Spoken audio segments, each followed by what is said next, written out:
Preface. In the month of August, 1841, I attended an anti-slavery convention in Nantucket, at which it was my happiness to become acquainted with Frederick Douglass, the writer of the following narrative. He was a stranger to nearly every member of that body, but having recently made his escape from the Southern prison house of bondage, and feeling his curiosity excited to ascertain the principles and measures of the abolitionists, of whom he had heard a somewhat vague description while he was a slave, he was induced to give his attendance, on the occasion alluded to, though at that time a resident in New Bedford. Fortunate, most fortunate occurrence. Fortunate for the millions of his manacled brethren, yet panting for deliverance from their awful thraldom. Fortunate for the cause of Negro emancipation and of universal liberty. Fortunate for the land of his birth, which he has already done so much to save and bless. Fortunate for a large circle of friends and acquaintances, whose sympathy and affection he has strongly secured by the many sufferings he has endured, by his virtuous traits of character, by his ever-abiding remembrance of those who are in bonds, as being bound with them. Fortunate for the multitudes, in various parts of our republic, whose minds he has enlightened on the subject of slavery, and who have been melted to tears by his pathos, or roused to virtuous indignation by his stirring eloquence against the enslavers of men. Fortunate for himself, as it at once brought him into the field of public usefulness, gave the world assurance of a man, quickened the slumbering energies of his soul, and consecrated him to the great work of breaking the rod of the oppressor, and letting the oppressed go free. I shall never forget his first speech at the convention, the extraordinary emotion it excited in my own mind, the powerful impression it created upon a crowded auditory, completely taken by surprise, the applause which followed from the beginning to the end of his felicitous remarks. I think I never hated slavery so intensely as at that moment. Certainly, my perception of the enormous outrage which is inflicted by it, on the godlike nature of its victims, was rendered far more clear than ever. There stood one, in physical proportion and stature commanding and exact, in intellect richly endowed, in natural eloquence a prodigy, in soul manifestly created but a little lower than the angels. Yet a slave, I, a fugitive slave, trembling for his safety, hardly daring to believe that on the American soil a single white person could be found who would befriend him at all hazards, for the love of God and humanity. Capable of high attainments as an intellectual and moral being, needing nothing but a comparatively small amount of cultivation to make him an ornament to society and a blessing to his race. By the law of the land, by the voice of the people, by the terms of the slave code, he was only a piece of property, a beast of burden, a chattel personal, nevertheless. A beloved friend from New Bedford prevailed on Mr. Douglass to address the convention. He came forward to the platform with a hesitancy and embarrassment, necessarily the attendance of a sensitive mind in such a novel position. After apologizing for his ignorance and reminding the audience that slavery was a poor school for the human intellect and heart, he proceeded to narrate some of the facts in his own history as a slave, and in the course of his speech, gave utterance to many noble thoughts and thrilling reflections. As soon as he had taken his seat, filled with hope and admiration, I rose and declared that Patrick Henry, of revolutionary fame, never made a speech more eloquent in the cause of liberty than the one we had just listened to from the lips of that hunted fugitive. So I believed at that time, such is my belief now. I reminded the audience of the peril which surrounded this self-emancipated young man at the North, even in Massachusetts, on the soil of the Pilgrim Fathers, among the descendants of revolutionary sires, and I appealed to them whether they would ever allow him to be carried back into slavery, law or no law, constitution or no constitution. The response was unanimous and in thunder tones. No.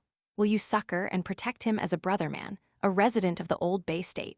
Yes, shouted the whole mass with an energy so startling that the ruthless tyrants south of Mason and Dixon's line might almost have heard the mighty burst of feeling, and recognized it as the pledge of an invincible determination on the part of those who gave it, never to betray him that wanders, but to hide the outcast, and firmly to abide the consequences.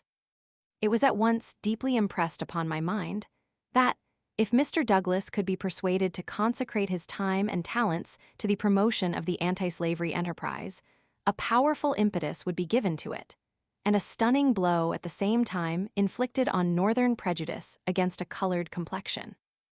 I therefore endeavored to instill hope and courage into his mind, in order that he might dare to engage in a vocation so anomalous and responsible for a person in his situation.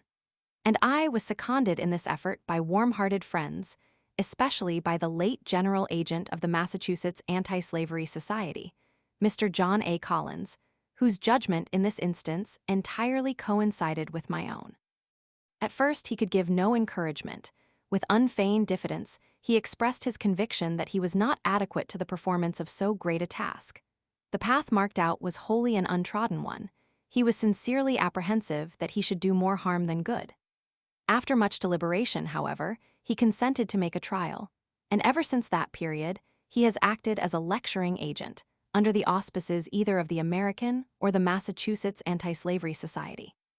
In labors he has been most abundant, and his success in combating prejudice, in gaining proselytes, in agitating the public mind, has far surpassed the most sanguine expectations that were raised at the commencement of his brilliant career.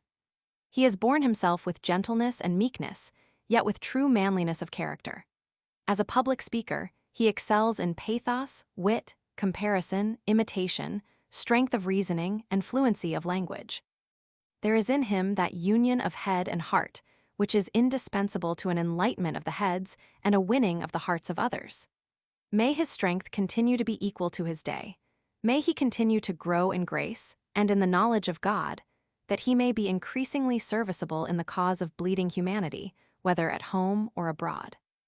It is certainly a very remarkable fact that one of the most efficient advocates of the slave population, now before the public, is a fugitive slave in the person of Frederick Douglass, and that the free-colored population of the United States are as ably represented by one of their own number, in the person of Charles Lennox Remond, whose eloquent appeals have extorted the highest applause of multitudes on both sides of the Atlantic.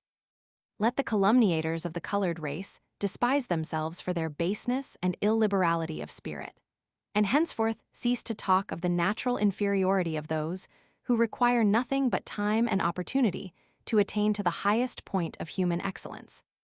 It may, perhaps, be fairly questioned whether any other portion of the population of the earth could have endured the privations, sufferings, and horrors of slavery without having become more degraded in the scale of humanity than the slaves of African descent. Nothing has been left undone to cripple their intellects, darken their minds, debase their moral nature, obliterate all traces of their relationship to mankind. And yet how wonderfully they have sustained the mighty load of a most frightful bondage, under which they have been groaning for centuries. To illustrate the effect of slavery on the white man, to show that he has no powers of endurance in such a condition superior to those of his black brother, Daniel O'Connell, the distinguished advocate of universal emancipation and the mightiest champion of prostrate but not conquered Ireland, relates the following anecdote in a speech delivered by him in the Conciliation Hall, Dublin, before the Loyal National Repeal Association, March 31, 1845. "No matter," said Mr. O'Connell, "under what specious term it may disguise itself, slavery is still hideous. It has a natural and inevitable tendency to brutalize every noble faculty of man." An American sailor, who was cast away on the shore of Africa, where he was kept in slavery for 3 years, was, at the expiration of that period, found to be embruted and stultified.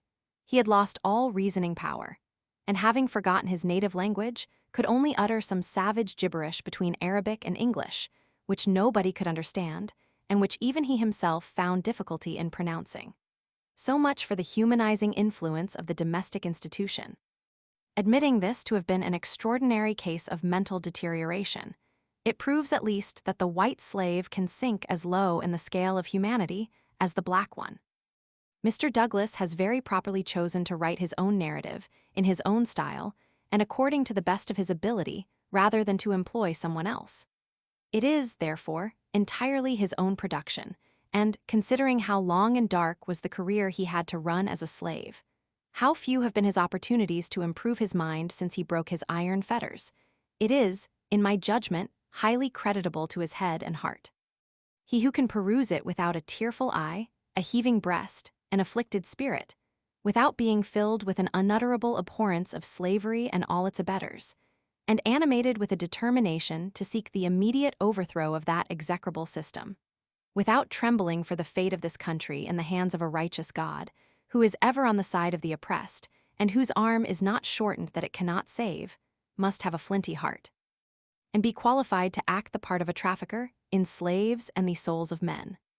I am confident that it is essentially true in all its statements, that nothing has been set down in malice, nothing exaggerated, nothing drawn from the imagination, that it comes short of the reality, rather than overstates a single fact in regard to slavery as it is. The experience of Frederick Douglass as a slave was not a peculiar one. His lot was not especially a hard one. His case may be regarded as a very fair specimen of the treatment of slaves in Maryland, in which state it is conceded that they are better fed and less cruelly treated than in Georgia, Alabama, or Louisiana. Many have suffered incomparably more, while very few on the plantations have suffered less than himself. Yet how deplorable was his situation? What terrible chastisements were inflicted upon his person? What still more shocking outrages were perpetrated upon his mind? With all his noble powers and sublime aspirations, how like a brute was he treated, even by those professing to have the same mind in them that was in Christ Jesus? To what dreadful liabilities was he continually subjected? How destitute of friendly counsel and aid, even in his greatest extremities? How heavy was the midnight of woe which shrouded in blackness the last ray of hope, and filled the future with terror and gloom? What longings after freedom took possession of his breast, and how his misery augmented, in proportion as he grew reflective and intelligent, thus demonstrating that a happy slave is an extinct man. How he thought, reasoned, felt under the lash of the driver, with the chains upon his limbs. What perils he encountered in his endeavors to escape from his horrible doom. And how signal have been his deliverance and preservation in the midst of a nation of pitiless enemies. This narrative contains many affecting incidents, many passages of great eloquence and power. But I think the most thrilling one of them all is the description Douglass gives of his feelings, as he stood soliloquizing respecting his fate, and the chances of his one day being a freeman on the banks of the Chesapeake Bay, viewing the receding vessels as they flew with their white wings before the breeze, and apostrophizing them as animated by the living spirit of freedom. Who can read that passage and be insensible to its pathos and sublimity? Compressed into it is a whole Alexandrian library of thought, feeling, and sentiment. All that need be urged in the form of expostulation, entreaty, rebuke against that crime of crimes, making man the property of his fellow man. Oh, how accursed is that system, which entombs the godlike mind of man, defaces the divine image, reduces those who by creation were crowned with glory and honor to level with four-footed beasts, and exalts the dealer in human flesh above all that is called God. Why should its existence be prolonged 1 hour? Is it not evil, only evil, and that continually? What does its presence imply but the absence of all fear of God, all regard for man, on the part of the people of the United States? Heaven speed its eternal overthrow. So profoundly ignorant of the nature of slavery are many persons, that they are stubbornly incredulous whenever they read or listen to any recital of the cruelties which are daily inflicted on its victims. They do not deny that the slaves are held as property, but that terrible fact seems to convey to their minds no idea of injustice, exposure to outrage, or savage barbarity. Tell them of cruel scourgings, of mutilations and brandings, of scenes of pollution and blood, of the banishment of all light and knowledge, and they affect to be greatly indignant at such enormous exaggerations, such wholesale misstatements, such abominable libels on the character of the Southern planters. As if all these direful outrages were not the natural results of slavery. As if it were less cruel to reduce a human being to the condition of a thing than to give him a severe flagellation or to deprive him of necessary food and clothing.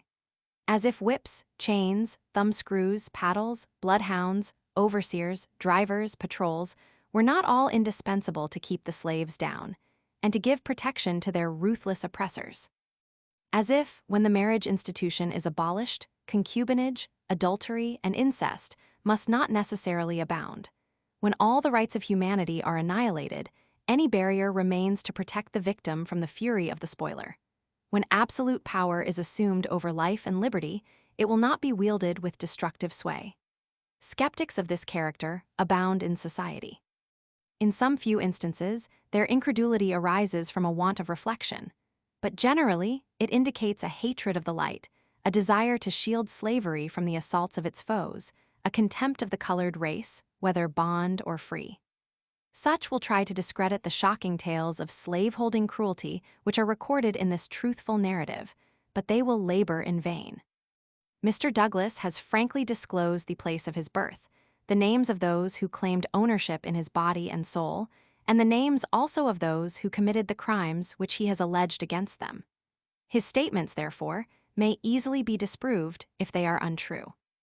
In the course of his narrative, he relates 2 instances of murderous cruelty, in one of which a planter deliberately shot a slave belonging to a neighboring plantation who had unintentionally gotten within his lordly domain in quest of fish, and in the other, an overseer blew out the brains of a slave who had fled to a stream of water to escape a bloody scourging. Mr. Douglass states that in neither of these instances was anything done by way of legal arrest or judicial investigation. The Baltimore American of March 17, 1845, relates a similar case of atrocity, perpetrated with similar impunity as follows. Shooting a slave. We learn, upon the authority of a letter from Charles County, Maryland, received by a gentleman of this city, that a young man named Matthews, a nephew of General Matthews, and whose father, it is believed, holds an office at Washington, killed one of the slaves upon his father's farm by shooting him. The letter states that young Matthews had been left in charge of the farm, that he gave an order to the servant which was disobeyed when he proceeded to the house, obtained a gun, and returning, shot the servant. He immediately, the letter continues, fled to his father's residence, where he still remains unmolested. Let it never be forgotten that no slaveholder or overseer can be convicted of any outrage perpetrated on the person of a slave, however diabolical it may be, on the testimony of colored witnesses, whether bond or free. By the slave code, they are adjudged to be as incompetent to testify against a white man as though they were indeed a part of the brute creation.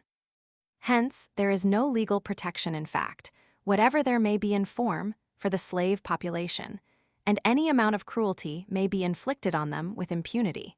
Is it possible for the human mind to conceive of a more horrible state of society? The effect of a religious profession on the conduct of Southern masters is vividly described in the following narrative and shown to be anything but salutary. In the nature of the case, it must be in the highest degree pernicious. The testimony of Mr. Douglass on this point is sustained by a cloud of witnesses whose veracity is unimpeachable. A slaveholder's profession of Christianity is a palpable imposture. He is a felon of the highest grade. He is a man-stealer. It is of no importance what you put in the other scale.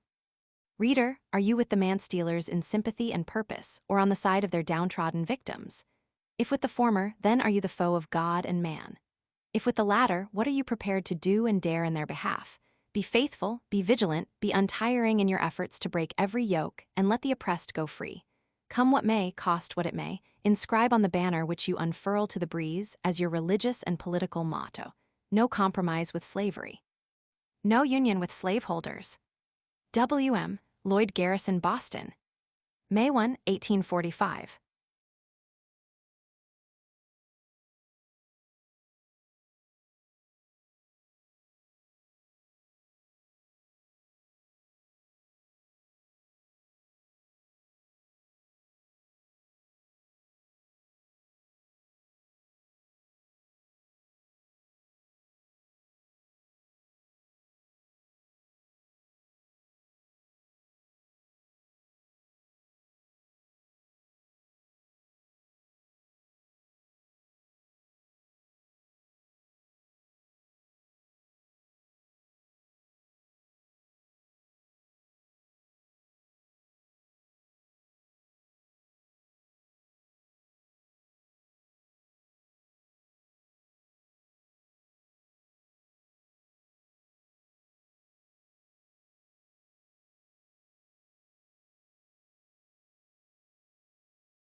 Letter from Wendell Phillips, Esq. Boston, April 22, 1845.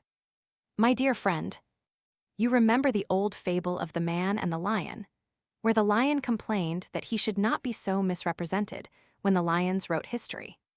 I am glad the time has come when the lions write history. We have been left long enough to gather the character of slavery from the involuntary evidence of the masters.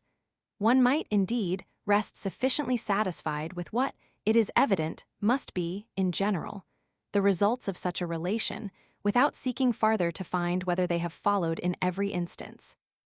Indeed, those who stare at the half-peck of corn a week and love to count the lashes on the slave's back are seldom the stuff out of which reformers and abolitionists are to be made. I remember that in 1838, many were waiting for the results of the West India experiment before they could come into our ranks. Those results have come long ago, but alas, few of that number have come with them as converts. A man must be disposed to judge of emancipation by other tests than whether it has increased the produce of sugar, and to hate slavery for other reasons than because it starves men and whips women, before he is ready to lay the first stone of his anti-slavery life. I was glad to learn in your story how early the most neglected of God's children waken to a sense of their rights and of the injustice done them. Experience is a keen teacher, and long before you had mastered your ABC or knew where the white sails of the Chesapeake were bound, you began, I see, to gauge the wretchedness of the slave, not by his hunger and want, not by his lashes and toil, but by the cruel and blighting death which gathers over his soul. In connection with this, there is one circumstance which makes your recollections peculiarly valuable and renders your early insight the more remarkable. You come from that part of the country where we are told slavery appears with its fairest features. Let us hear, then, what it is at its best estate, gaze on its bright side, if it has one, and then imagination may task her powers to add dark lines to the picture, as she travels southward to that, for the colored man, valley of the shadow of death, where the Mississippi sweeps along. Again, we have known you long, and can put the most entire confidence in your truth, candor, and sincerity. Everyone who has heard you speak has felt, and I am confident everyone who reads your book will feel, persuaded that you give them a fair specimen of the whole truth. No one-sided portrait, no wholesale complaints, but strict justice done whenever individual kindliness has neutralized, for a moment, the deadly system with which it was strangely allied. You have been with us, too, some years, and can fairly compare the twilight of rights, which your race enjoy at the North, with that noon of night, under which they labor south of Mason and Dixon's line. Tell us whether, after all, the half-free colored man of Massachusetts is worse off than the pampered slave of the rice swamps. In reading your life, no one can say that we have unfairly picked out some rare specimens of cruelty. We know that the bitter drops, which even you have drained from the cup, are no incidental aggravations, no individual ills, but such as must mingle always and necessarily in the lot of every slave. They are the essential ingredients, not the occasional results, of the system. After all, I shall read your book with trembling for you. Some years ago, when you were beginning to tell me your real name and birthplace, you may remember I stopped you, and preferred to remain ignorant of all. With the exception of a vague description, so I continued till the other day, when you read me your memoirs. I hardly knew, at the time, whether to thank you or not for the sight of them, when I reflected that it was still dangerous, in Massachusetts, for honest men to tell their names. They say the fathers, in 1776, signed the Declaration of Independence with the halter about their necks. You, too, publish your Declaration of Freedom with danger compassing you around. In all the broad lands which the Constitution of the United States overshadows, there is no single spot, however narrow or desolate, where a fugitive slave can plant himself and say, I am safe. The whole armory of Northern law has no shield for you. I am free to say that, in your place, I should throw the Miz into the fire. You, perhaps, may tell your story in safety, endeared as you are to so many warm hearts by rare gifts, and a still rarer devotion of them to the service of others. But it will be owing only to your labors, and the fearless efforts of those who, trampling the laws and constitution of the country under their feet, are determined that they will hide the outcast, and that their hearth shall be, spite of the law, an asylum for the oppressed, if some time or other, the humblest may stand in our streets, and bear witness in safety against the cruelties of which he has been the victim. Yet it is sad to think that these very throbbing hearts which welcome your story and form your best safeguard in telling it are all beating contrary to the statute in such case made and provided. Go on, my dear friend, till you and those who, like you, have been saved, so as by fire from the dark prison house shall stereotype these free, illegal pulses into statutes.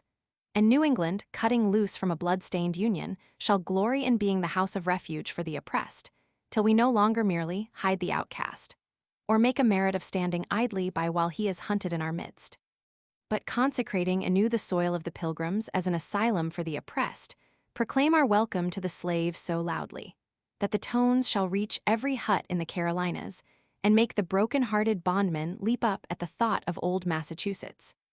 Godspeed the day till then, and ever yours truly, Wendell Phillips.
Frederick Douglass. Frederick Douglass was born in slavery as Frederick Augustus Washington Bailey near Easton in Talbot County, Maryland. He was not sure of the exact year of his birth, but he knew that it was 1817 or 1818.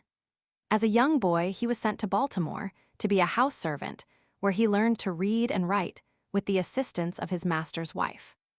In 1838, he escaped from slavery and went to New York City, where he married Anna Murray, a free colored woman whom he had met in Baltimore.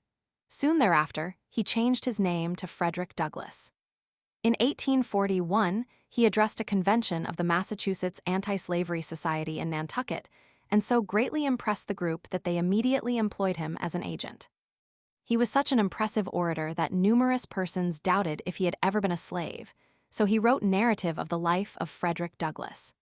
During the Civil War, he assisted in the recruiting of colored men for the 54th and 55th Massachusetts regiments and consistently argued for the emancipation of slaves. After the war, he was active in securing and protecting the rights of the freemen. In his later years, at different times, he was secretary of the Santo Domingo Commission, marshal and recorder of deeds of the District of Columbia, and United States minister to Haiti. His other autobiographical works are My Bondage and My Freedom and Life and Times of Frederick Douglass, published in 1855 and 1881, respectively. He died in 1895.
Chapter 1.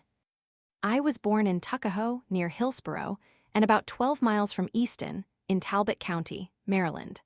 I have no accurate knowledge of my age, never having seen any authentic record containing it.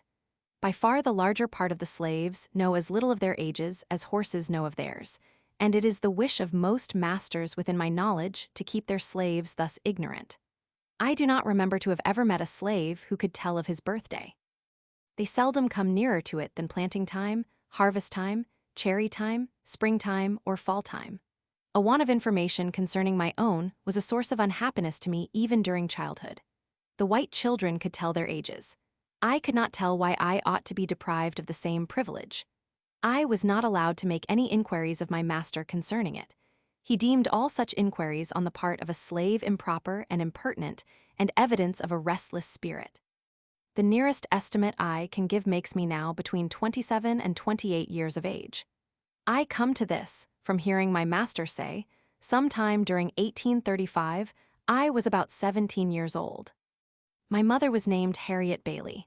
She was the daughter of Isaac and Betsy Bailey, both colored and quite dark. My mother was of a darker complexion than either my grandmother or grandfather. My father was a white man. He was admitted to be such by all I ever heard speak of my parentage. The opinion was also whispered that my master was my father, but of the correctness of this opinion I know nothing. The means of knowing was withheld from me. My mother and I were separated when I was but an infant, before I knew her as my mother. It is a common custom, in the part of Maryland from which I ran away, to part children from their mothers at a very early age. Frequently, before the child has reached its 12th month, its mother is taken from it, and hired out on some farm a considerable distance off, and the child is placed under the care of an old woman, too old for field labor. For what this separation is done, I do not know, unless it be to hinder the development of the child's affection toward its mother, and to blunt and destroy the natural affection of the mother for the child. This is the inevitable result. I never saw my mother, to know her as such, more than 4 or 5 times in my life, and each of these times was very short in duration, and at night. She was hired by a Mr. Stewart, who lived about 12 miles from my home. She made her journeys to see me in the night, traveling the whole distance on foot after the performance of her day's work. She was a field hand, and a whipping is the penalty of not being in the field at sunrise, unless a slave has special permission from his or her master to the contrary, a permission which they seldom get, and one that gives to him that gives it the proud name of being a kind master. I do not recollect of ever seeing my mother by the light of day. She was with me in the night. She would lie down with me and get me to sleep, but long before I wake she was gone. Very little communication ever took place between us. Death soon ended what little we could have while she lived, and with it her hardships and suffering. She died when I was about 7 years old, on one of my master's farms near Lee's Mill. I was not allowed to be present during her illness, at her death, or burial. She was gone long before I knew anything about it. Never having enjoyed, to any considerable extent, her soothing presence, her tender and watchful care, I received the tidings of her death with much the same emotions I should have probably felt at the death of a stranger. Called thus suddenly away, she left me without the slightest intimation of who my father was. The whisper that my master was my father may or may not be true, and true or false, it is of but little consequence to my purpose whilst the fact remains, in all its glaring odiousness, that slaveholders have ordained, and by law established, that the children of slave women shall in all cases follow the condition of their mothers. And this is done too obviously to administer to their own lusts, and make a gratification of their wicked desires profitable as well as pleasurable. For by this cunning arrangement, the slaveholder, in cases not a few, sustains to his slaves the double relation of master and father. I know of such cases, and it is worthy of remark that such slaves invariably suffer greater hardships and have more to contend with than others. They are, in the first place, a constant offense to their mistress. She is ever disposed to find fault with them. They can seldom do anything to please her. She is never better pleased than when she sees them under the lash, especially when she suspects her husband of showing to his mulatto children favors which he withholds from his black slaves. The master is frequently compelled to sell this class of his slaves, out of deference to the feelings of his white wife, And, cruel as the deed may strike anyone to be, for a man to sell his own children to human fleshmongers, it is often the dictate of humanity for him to do so. For unless he does this, he must not only whip them himself, but must stand by and see one white son tie up his brother, of but few shades darker complexion than himself, and ply the gory lash to his naked back. And if he lisp one word of disapproval, it is set down to his parental partiality, and only makes a bad matter worse, both for himself and the slave whom he would protect and defend. Every year brings with it multitudes of this class of slaves. It was doubtless in consequence of a knowledge of this fact that one great statesman of the South predicted the downfall of slavery by the inevitable laws of population. Whether this prophecy is ever fulfilled or not, it is nevertheless plain that a very different-looking class of people are springing up at the South, and are now held in slavery, from those originally brought to this country from Africa. And if their increase do no other good, it will do away the force of the argument, that God-cursed Ham, and therefore American slavery, is right. If the lineal descendants of Ham are alone to be scripturally enslaved, it is certain that slavery at the South must soon become unscriptural. For thousands are ushered into the world, annually, who, like myself, owe their existence to white fathers, and those fathers most frequently their own masters. I have had 2 masters. My first master's name was Anthony. I do not remember his first name. He was generally called Captain Anthony, a title which I presume he acquired by sailing a craft on the Chesapeake Bay. He was not considered a rich slaveholder. He owned 2 or 3 farms and about 30 slaves. His farms and slaves were under the care of an overseer. The overseer's name was Plummer. Mr. Plummer was a miserable drunkard, a profane swearer, and a savage monster. He always went armed with a cowskin and a heavy cudgel. I have known him to cut and slash the women's heads so horribly that even master would be enraged at his cruelty and would threaten to whip him if he did not mind himself. Master, however, was not a humane slaveholder. It required extraordinary barbarity on the part of an overseer to affect him. He was a cruel man, hardened by a long life of slaveholding. He would at times seem to take great pleasure in whipping a slave. I have often been awakened at the dawn of day by the most heart-rending shrieks of an own aunt of mine, whom he used to tie up to a joist and whip upon her naked back till she was literally covered with blood. No words, no tears, no prayers from his gory victim seemed to move his iron heart from its bloody purpose. The louder she screamed, the harder he whipped, and where the blood ran fastest, there he whipped longest. He would whip her to make her scream and whip her to make her hush, and not until overcome by fatigue would he cease to swing the blood-clotted cowskin. I remember the first time I ever witnessed this horrible exhibition. I was quite a child, but I well remember it. I never shall forget it whilst I remember anything. It was the first of a long series of such outrages, of which I was doomed to be a witness and a participant. It struck me with awful force. It was the blood-stained gate, the entrance to the hell of slavery, through which I was about to pass. It was a most terrible spectacle. I wish I could commit to paper the feelings with which I beheld it. This occurrence took place very soon after I went to live with my old master, and under the following circumstances. Aunt Hester went out one night, where or for what I do not know, and happened to be absent when my master desired her presence. He had ordered her not to go out evenings, and warned her that she must never let him catch her in company with a young man who was paying attention to her belonging to Colonel Lloyd. The young man's name was Ned Roberts, generally called Lloyd's Ned. Why master was so careful of her may be safely left to conjecture. She was a woman of noble form and of graceful proportions, having very few equals and fewer superiors in personal appearance among the colored or white women of our neighborhood. Aunt Hester had not only disobeyed his orders in going out, but had been found in company with Lloyd's Ned, which circumstance, I found, from what he said while whipping her, was the chief offense. Had he been a man of pure morals himself, he might have been thought interested in protecting the innocence of my aunt, but those who knew him will not suspect him of any such virtue. Before he commenced whipping Aunt Hester, he took her into the kitchen and stripped her from neck to waist, leaving her neck, shoulders, and back entirely naked. He then told her to cross her hands, calling her at the same time a DBH. After crossing her hands, he tied them with a strong rope and led her to a stool under a large hook in the joist, put in for the purpose. He made her get upon the stool and tied her hands to the hook. She now stood fair for his infernal purpose. Her arms were stretched up at their full length so that she stood upon the ends of her toes. He then said to her, "Now, you DB, I'll learn you how to disobey my orders." And after rolling up his sleeves, he commenced to lay on the heavy cowskin, and soon the warm, red blood, amid heart-rending shrieks from her and horrid oaths from him, came dripping to the floor. I was so terrified and horror-stricken at the sight that I hid myself in a closet and dared not venture out till long after the bloody transaction was over. I expected it would be my turn next. It was all new to me. I had never seen anything like it before.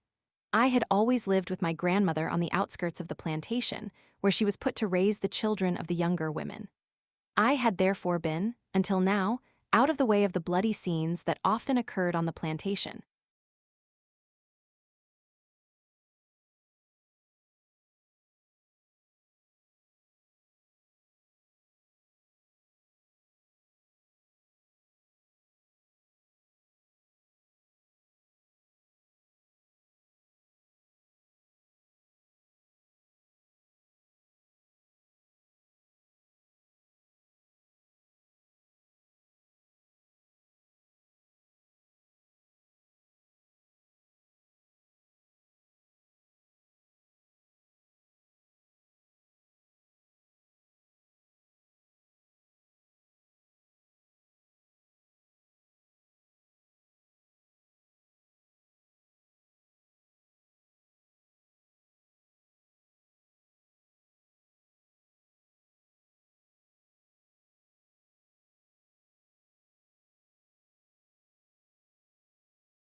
Chapter 2.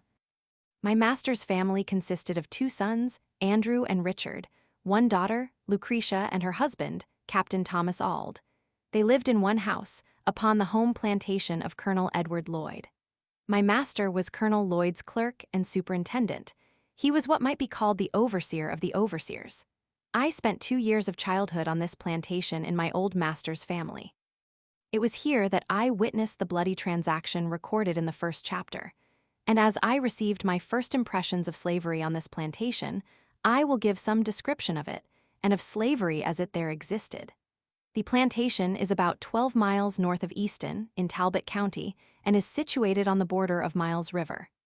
The principal products raised upon it were tobacco, corn, and wheat.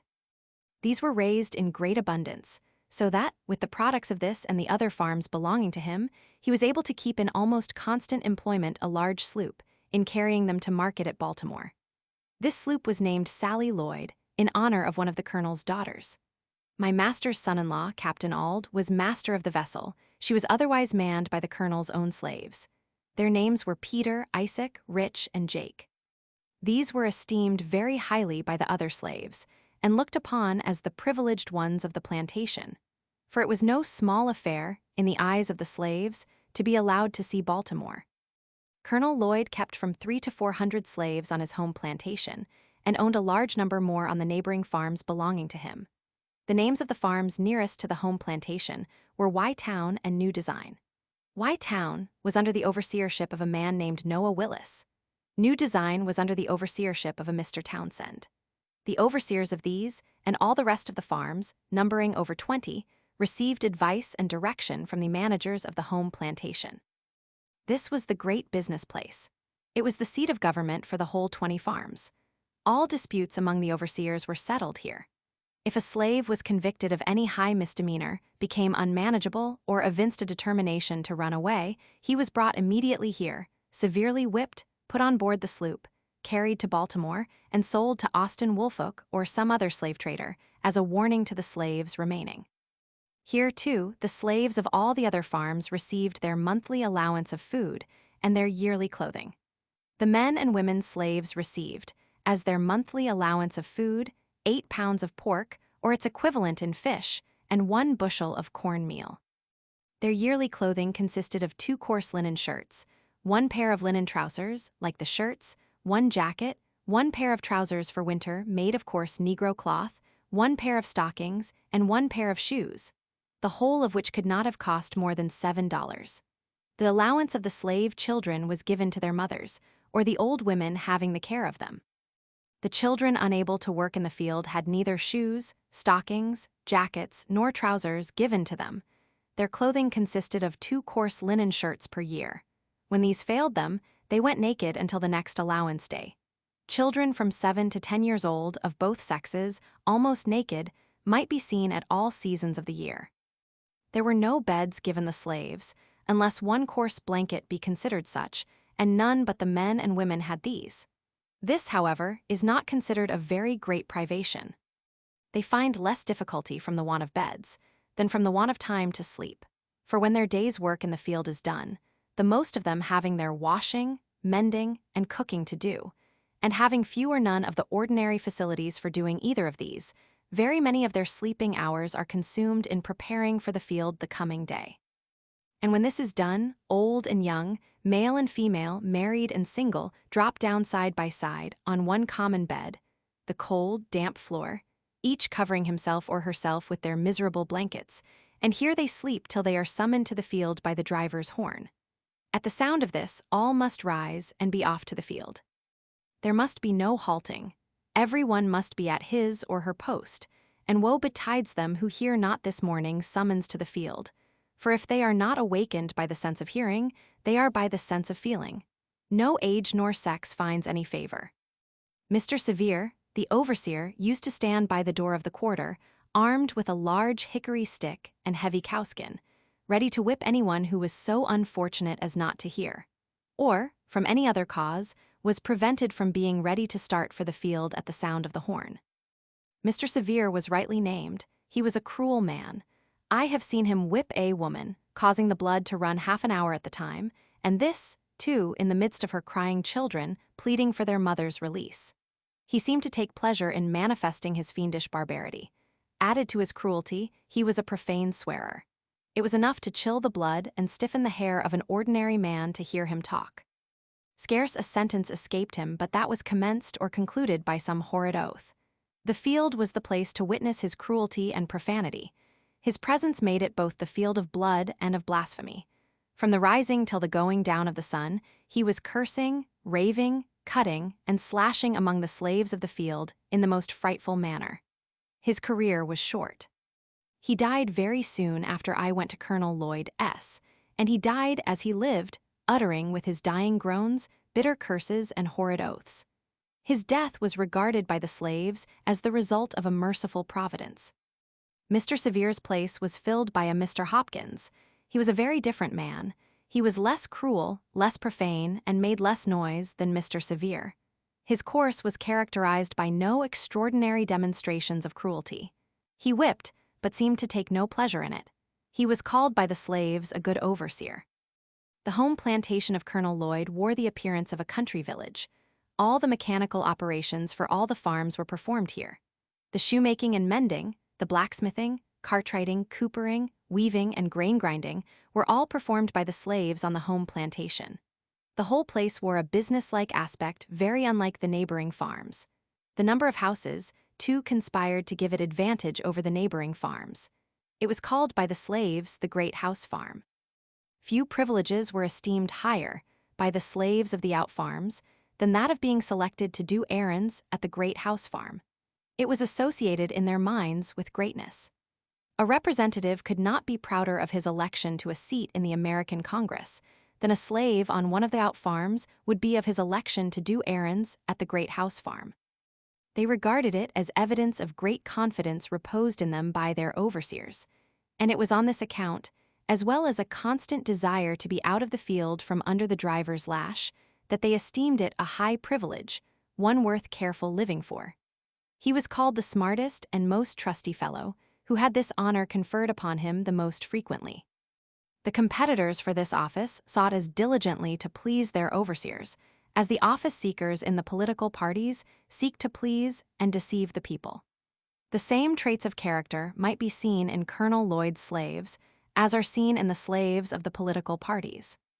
The slaves selected to go to the great house farm for the monthly allowance for themselves and their fellow slaves were peculiarly enthusiastic. While on their way, they would make the dense old woods for miles around reverberate with their wild songs, revealing at once the highest joy and the deepest sadness. They would compose and sing as they went along, consulting neither time nor tune. The thought that came up came out, if not in the word, in the sound, and as frequently in the one as in the other.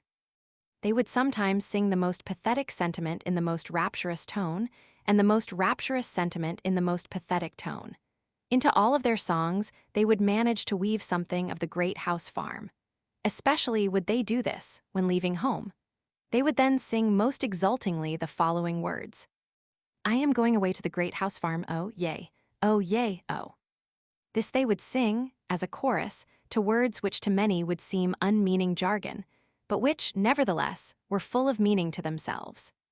I have sometimes thought that the mere hearing of those songs would do more to impress some minds with the horrible character of slavery than the reading of whole volumes of philosophy on the subject could do. I did not, when a slave, understand the deep meaning of those rude and apparently incoherent songs. I was myself within the circle, so that I neither saw nor heard as those without might see and hear. They told a tale of woe which was then altogether beyond my feeble comprehension. They were tones loud, long, and deep. They breathed the prayer and complaint of souls boiling over with the bitterest anguish. Every tone was a testimony against slavery and a prayer to God for deliverance from chains. The hearing of those wild notes always depressed my spirit and filled me with ineffable sadness. I have frequently found myself in tears while hearing them. The mere recurrence to those songs, even now, afflicts me, and while I am writing these lines, an expression of feeling has already found its way down my cheek. To those songs, I trace my first glimmering conception of the dehumanizing character of slavery. I can never get rid of that conception. Those songs still follow me to deepen my hatred of slavery and quicken my sympathies for my brethren in bonds. If anyone wishes to be impressed with the soul-killing effects of slavery, let him go to Colonel Lloyd's plantation and, on allowance day, place himself in the deep pine woods, and there let him, in silence, analyze the sounds that shall pass through the chambers of his soul. And if he is not thus impressed, it will only be because there is no flesh in his obdurate heart. I have often been utterly astonished, since I came to the North, to find persons who could speak of the singing, among slaves, as evidence of their contentment and happiness. It is impossible to conceive of a greater mistake. Slaves sing most when they are most unhappy. The songs of the slave represent the sorrows of his heart, and he is relieved by them only as an aching heart is relieved by its tears. At least, such is my experience. I have often sung to drown my sorrow, but seldom to express my happiness. Crying for joy and singing for joy were alike uncommon to me while in the jaws of slavery. The singing of a man cast away upon a desolate island might be as appropriately considered as evidence of contentment and happiness as the singing of a slave. The songs of the one and of the other are prompted by the same emotion.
Chapter 3. Colonel Lloyd kept a large and finely cultivated garden, which afforded almost constant employment for 4 men, besides the chief gardener, Mr. Dermond. This garden was probably the greatest attraction of the place. During the summer months, people came from far and near, from Baltimore, Easton, and Annapolis, to see it. It abounded in fruits of almost every description, from the hardy apple of the north to the delicate orange of the south. This garden was not the least source of trouble on the plantation. Its excellent fruit was quite a temptation to the hungry swarms of boys, as well as the older slaves, belonging to the colonel, few of whom had the virtue or the vice to resist it. Scarcely a day passed, during the summer, but that some slave had to take the lash for stealing fruit. The colonel had to resort to all kinds of stratagems to keep his slaves out of the garden.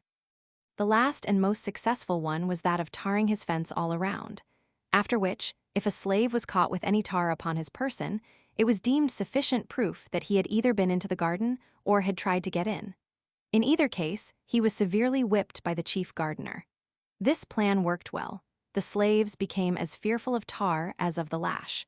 They seemed to realize the impossibility of touching tar without being defiled. The colonel also kept a splendid riding equipage. His stable and carriage house presented the appearance of some of our large city livery establishments. His horses were of the finest form and noblest blood. His carriage house contained 3 splendid coaches, 3 or 4 gigs, besides Dearborns and barouches of the most fashionable style. This establishment was under the care of 2 slaves, old Barney and young Barney, father and son. To attend to this establishment was their sole work.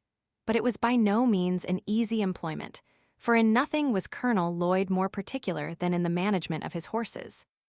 The slightest inattention to these was unpardonable, and was visited upon those, under whose care they were placed, with the severest punishment. No excuse could shield them, if the colonel only suspected any want of attention to his horses, a supposition which he frequently indulged, and one which, of course, made the office of old and young Barney a very trying one. They never knew when they were safe from punishment. They were frequently whipped when least deserving, and escaped whipping when most deserving it. Everything depended upon the looks of the horses, and the state of Colonel Lloyd's own mind when his horses were brought to him for use. If a horse did not move fast enough, or hold his head high enough, it was owing to some fault of his keeper's. It was painful to stand near the stable door, and hear the various complaints against the keepers when a horse was taken out for use. This horse has not had proper attention. He has not been sufficiently rubbed and curried, or he has not been properly fed. His food was too wet or too dry, he got it too soon or too late, he was too hot or too cold. He had too much hay and not enough of grain, or he had too much grain and not enough of hay. Instead of old Barney attending to the horse, he had very improperly left it to his son. To all these complaints, no matter how unjust, the slave must answer never a word. Colonel Lloyd could not brook any contradiction from a slave. When he spoke, a slave must stand, listen, and tremble, and such was literally the case. I have seen Colonel Lloyd make old Barney, a man between 50 and 60 years of age, uncover his bald head, kneel down upon the cold, damp ground, and receive upon his naked and toil-worn shoulders more than 30 lashes at the time. Colonel Lloyd had 3 sons, Edward, Murray, and Daniel, and 3 sons-in-law, Mr. Winder, Mr. Nicholson, and Mr. Lones. All of these lived at the great house farm, and enjoyed the luxury of whipping the servants when they pleased, from old Barney down to William Wilkes, the coach driver. I have seen Winder make one of the house servants stand off from him a suitable distance to be touched with the end of his whip, and at every stroke raise great ridges upon his back. To describe the wealth of Colonel Lloyd would be almost equal to describing the riches of Job. He kept from 10 to 15 house servants. He was said to own 1,000 slaves, and I think this estimate quite within the truth. Colonel Lloyd owned so many that he did not know them when he saw them, nor did all the slaves of the out-farms know him. It is reported of him that, while riding along the road one day, he met a colored man and addressed him in the usual manner of speaking to colored people on the public highways of the South. "Well, boy, whom do you belong to?" "To Colonel Lloyd," replied the slave. "Well, does the colonel treat you well?" "No, sir," was the ready reply. "What, does he work you too hard?" "Yes, sir." "Well, don't he give you enough to eat?" "Yes, sir, he gives me enough, such as it is." The colonel, after ascertaining where the slave belonged, rode on. The man also went on about his business, not dreaming that he had been conversing with his master. He thought, said, and heard nothing more of the matter until 2 or 3 weeks afterwards. The poor man was then informed by his overseer that, for having found fault with his master, he was now to be sold to a Georgia trader. he was immediately chained and handcuffed, and thus, without a moment's warning, he was snatched away and forever sundered from his family and friends by a hand more unrelenting than death. This is the penalty of telling the truth, of telling the simple truth in answer to a series of plain questions. It is partly in consequence of such facts that slaves, when inquired of as to their condition and the character of their masters, almost universally say they are contented and that their masters are kind. The slaveholders have been known to send in spies among their slaves to ascertain their views and feelings in regard to their condition. The frequency of this has had the effect to establish among the slaves the maxim that a still tongue makes a wise head. They suppress the truth rather than take the consequences of telling it, and in so doing prove themselves a part of the human family. If they have anything to say of their masters, it is generally in their master's favor, especially when speaking to an untried man. I have been frequently asked, when a slave, if I had a kind master, and do not remember ever to have given a negative answer. Nor did I, in pursuing this course, consider myself as uttering what was absolutely false, for I always measured the kindness of my master by the standard of kindness set up among slaveholders around us. Moreover, slaves are like other people and imbibe prejudices quite common to others. They think their own better than that of others. Many, under the influence of this prejudice, think their own masters are better than the masters of other slaves, and this, too, in some cases, when the very reverse is true. Indeed, it is not uncommon for slaves even to fall out and quarrel among themselves about the relative goodness of their masters, each contending for the superior goodness of his own over that of the others. At the very same time, they mutually execrate their masters when viewed separately. It was so on our plantation. When Colonel Lloyd's slaves met the slaves of Jacob Jepson, they seldom parted without a quarrel about their masters, Colonel Lloyd's slaves contending that he was the richest, and Mr. Jepson's slaves that he was the smartest and most of a man. Colonel Lloyd's slaves would boast his ability to buy and sell Jacob Jepson. Mr. Jepson's slaves would boast his ability to whip Colonel Lloyd. These quarrels would almost always end in a fight between the parties, and those that whipped were supposed to have gained the point at issue. They seemed to think that the greatness of their masters was transferable to themselves. It was considered as being bad enough to be a slave, but to be a poor man's slave was deemed a disgrace indeed.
Chapter 4. Mr. Hopkins remained but a short time in the office of overseer. Why his career was so short, I do not know, but suppose he lacked the necessary severity to suit Colonel Lloyd. Mr. Hopkins was succeeded by Mr. Austin Gore, a man possessing, in an eminent degree, all those traits of character indispensable to what is called a first-rate overseer. Mr. Gore had served Colonel Lloyd, in the capacity of overseer, upon one of the out-farms, and had shown himself worthy of the high station of overseer upon the home or great house farm. Mr. Gore was proud, ambitious, and persevering. He was artful, cruel, and obdurate. He was just the man for such a place, and it was just the place for such a man. It afforded scope for the full exercise of all his powers, and he seemed to be perfectly at home in it. He was one of those who could torture the slightest look, word, or gesture on the part of the slave into impudence and would treat it accordingly. There must be no answering back to him. No explanation was allowed a slave, showing himself to have been wrongfully accused. Mr. Gore acted fully up to the maxim laid down by slaveholders. It is better that a dozen slaves should suffer under the lash than that the overseer should be convicted, in the presence of the slaves, of having been at fault. No matter how innocent a slave might be, it availed him nothing when accused by Mr. Gore of any misdemeanor. To be accused was to be convicted, and to be convicted was to be punished, the one always following the other with immutable certainty. To escape punishment was to escape accusation, and few slaves had the fortune to do either under the overseership of Mr. Gore. He was just proud enough to demand the most debasing homage of the slave and quite servile enough to crouch, himself, at the feet of the master. He was ambitious enough to be contented with nothing short of the highest rank of overseers, and persevering enough to reach the height of his ambition. He was cruel enough to inflict the severest punishment, artful enough to descend to the lowest trickery, and obdurate enough to be insensible to the voice of a reproving conscience. He was, of all the overseers, the most dreaded by the slaves. His presence was painful, his eye flashed confusion, and seldom was his sharp, shrill voice heard without producing horror and trembling in their ranks. Mr. Gore was a grave man, and though a young man, he indulged in no jokes, said no funny words, seldom smiled. His words were in perfect keeping with his looks, and his looks were in perfect keeping with his words. Overseers will sometimes indulge in a witty word, even with the slaves, not so with Mr. Gore. He spoke but to command, and commanded but to be obeyed. He dealt sparingly with his words, and bountifully with his whip, never using the former where the latter would answer as well. When he whipped, he seemed to do so from a sense of duty and feared no consequences. He did nothing reluctantly, no matter how disagreeable, always at his post, never inconsistent. He never promised but to fulfill. He was, in a word, a man of the most inflexible firmness and stone-like coolness. His savage barbarity was equaled only by the consummate coolness with which he committed the grossest and most savage deeds upon the slaves under his charge. Mr. Gore once undertook to whip one of Colonel Lloyd's slaves by the name of Demby. He had given Demby but few stripes, when, to get rid of the scourging, he ran and plunged himself into a creek and stood there at the depth of his shoulders, refusing to come out. Mr. Gore told him that he would give him 3 calls, and that, if he did not come out at the 3rd call, he would shoot him. The 1st call was given. Demby made no response but stood his ground. The 2nd and 3rd calls were given with the same result. Mr. Gore then, without consultation or deliberation with anyone, not even giving Demby an additional call, raised his musket to his face, taking deadly aim at his standing victim, and in an instant poor Demby was no more. His mangled body sank out of sight, and blood and brains marked the water where he had stood. A thrill of horror flashed through every soul upon the plantation, excepting Mr. Gore. He alone seemed cool and collected. He was asked by Colonel Lloyd and my old master why he resorted to this extraordinary expedient. His reply was, as well as I can remember, that Demby had become unmanageable. He was setting a dangerous example to the other slaves, one which, if suffered to pass without some such demonstration on his part, would finally lead to the total subversion of all rule and order upon the plantation. He argued that if one slave refused to be corrected and escaped with his life, the other slaves would soon copy the example, the result of which would be the freedom of the slaves and the enslavement of the whites. Mr. Gore's defense was satisfactory. He was continued in his station as overseer upon the home plantation. His fame as an overseer went abroad. His horrid crime was not even submitted to judicial investigation.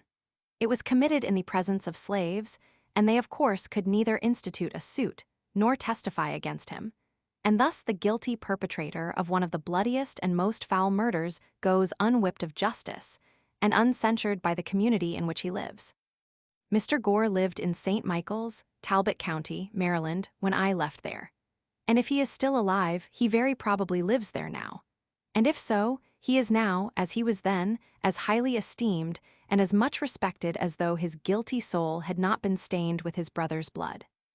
I speak advisedly when I say this, that killing a slave or any colored person in Talbot County, Maryland, is not treated as a crime, either by the courts or the community. Mr. Thomas Landman of St. Michael's killed 2 slaves, one of whom he killed with a hatchet by knocking his brains out. He used to boast of the commission of the awful and bloody deed. I have heard him do so laughingly, saying, among other things, that he was the only benefactor of his country and the company, and that when others would do as much as he had done, we should be relieved of the D niggers.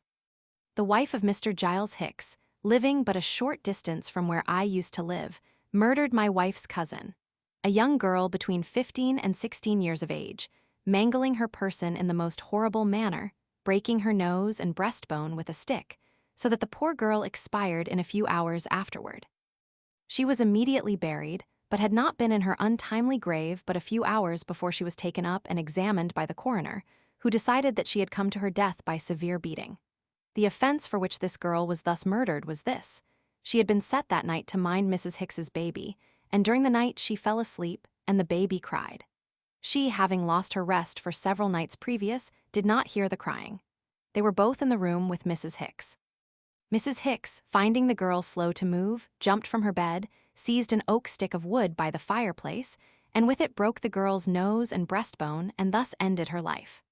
I will not say that this most horrid murder produced no sensation in the community. It did produce sensation, but not enough to bring the murderess to punishment. There was a warrant issued for her arrest, but it was never served. Thus she escaped not only punishment, but even the pain of being arraigned before a court for her horrid crime. Whilst I am detailing bloody deeds which took place during my stay on Colonel Lloyd's plantation, I will briefly narrate another, which occurred about the same time as the murder of Demby by Mr. Gore. Colonel Lloyd's slaves were in the habit of spending a part of their nights and Sundays in fishing for oysters, and in this way made up the deficiency of their scanty allowance. An old man belonging to Colonel Lloyd, while thus engaged, happened to get beyond the limits of Colonel Lloyd, S., and on the premises of Mr. Beale Bondley. At this trespass, Mr. Bondley took offense, and with his musket came down to the shore and blew its deadly contents into the poor old man. Mr. Bondley came over to see Colonel Lloyd the next day, whether to pay him for his property or to justify himself in what he had done, I know not. At any rate, this whole fiendish transaction was soon hushed up. There was very little said about it at all, and nothing done. It was a common saying, even among little white boys, that it was worth a half-cent to kill a nigger and a half-cent to bury one.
Chapter 5. As to my own treatment while I lived on Colonel Lloyd's plantation, it was very similar to that of the other slave children. I was not old enough to work in the field, and there being little else than field work to do, I had a great deal of leisure time. The most I had to do was to drive up the cows at evening, keep the fowls out of the garden, keep the front yard clean, and run of errands for my old master's daughter, Mrs. Lucretia Auld. The most of my leisure time I spent in helping Master Daniel Lloyd in finding his birds, after he had shot them. My connection with Master Daniel was of some advantage to me. He became quite attached to me and was a sort of protector of me. He would not allow the older boys to impose upon me and would divide his cakes with me. I was seldom whipped by my old master and suffered little from anything else than hunger and cold. I suffered much from hunger, but much more from cold.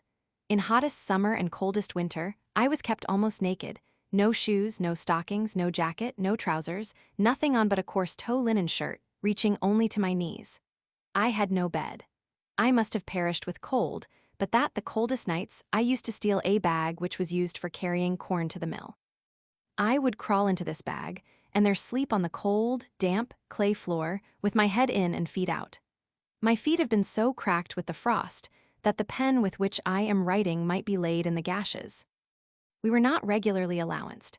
Our food was coarse corn meal boiled. This was called mush. It was put into a large wooden tray or trough and set down upon the ground. The children were then called, like so many pigs, and like so many pigs they would come and devour the mush, some with oyster shells, others with pieces of shingle, some with naked hands, and none with spoons. He that ate fastest got most. He that was strongest secured the best place, and few left the trough satisfied. I was probably between 7 and 8 years old when I left Colonel Lloyd's plantation. I left it with joy. I shall never forget the ecstasy with which I received the intelligence that my old master, Anthony, had determined to let me go to Baltimore, to live with Mr. Hugh Auld, brother to my old master's son-in-law, Captain Thomas Auld. I received this information about 3 days before my departure. They were 3 of the happiest days I ever enjoyed. I spent the most part of all these 3 days in the creek, washing off the plantation scurf, and preparing myself for my departure. The pride of appearance which this would indicate was not my own. I spent the time in washing, not so much because I wished to, but because Mrs. Lucretia had told me I must get all the dead skin off my feet and knees before I could go to Baltimore, for the people in Baltimore were very cleanly and would laugh at me if I looked dirty. Besides, she was going to give me a pair of trousers, which I should not put on unless I got all the dirt off me. The thought of owning a pair of trousers was great indeed. It was almost a sufficient motive, not only to make me take off what would be called by pig drovers the mange, but the skin itself. I went at it in good earnest, working for the first time with the hope of reward. The ties that ordinarily bind children to their homes were all suspended in my case. I found no severe trial in my departure. My home was charmless. It was not home to me. On parting from it, I could not feel that I was leaving anything which I could have enjoyed by staying. My mother was dead, my grandmother lived far off, so that I seldom saw her. I had 2 sisters and 1 brother that lived in the same house with me, but the early separation of us from our mother had well nigh blotted the fact of our relationship from our memories.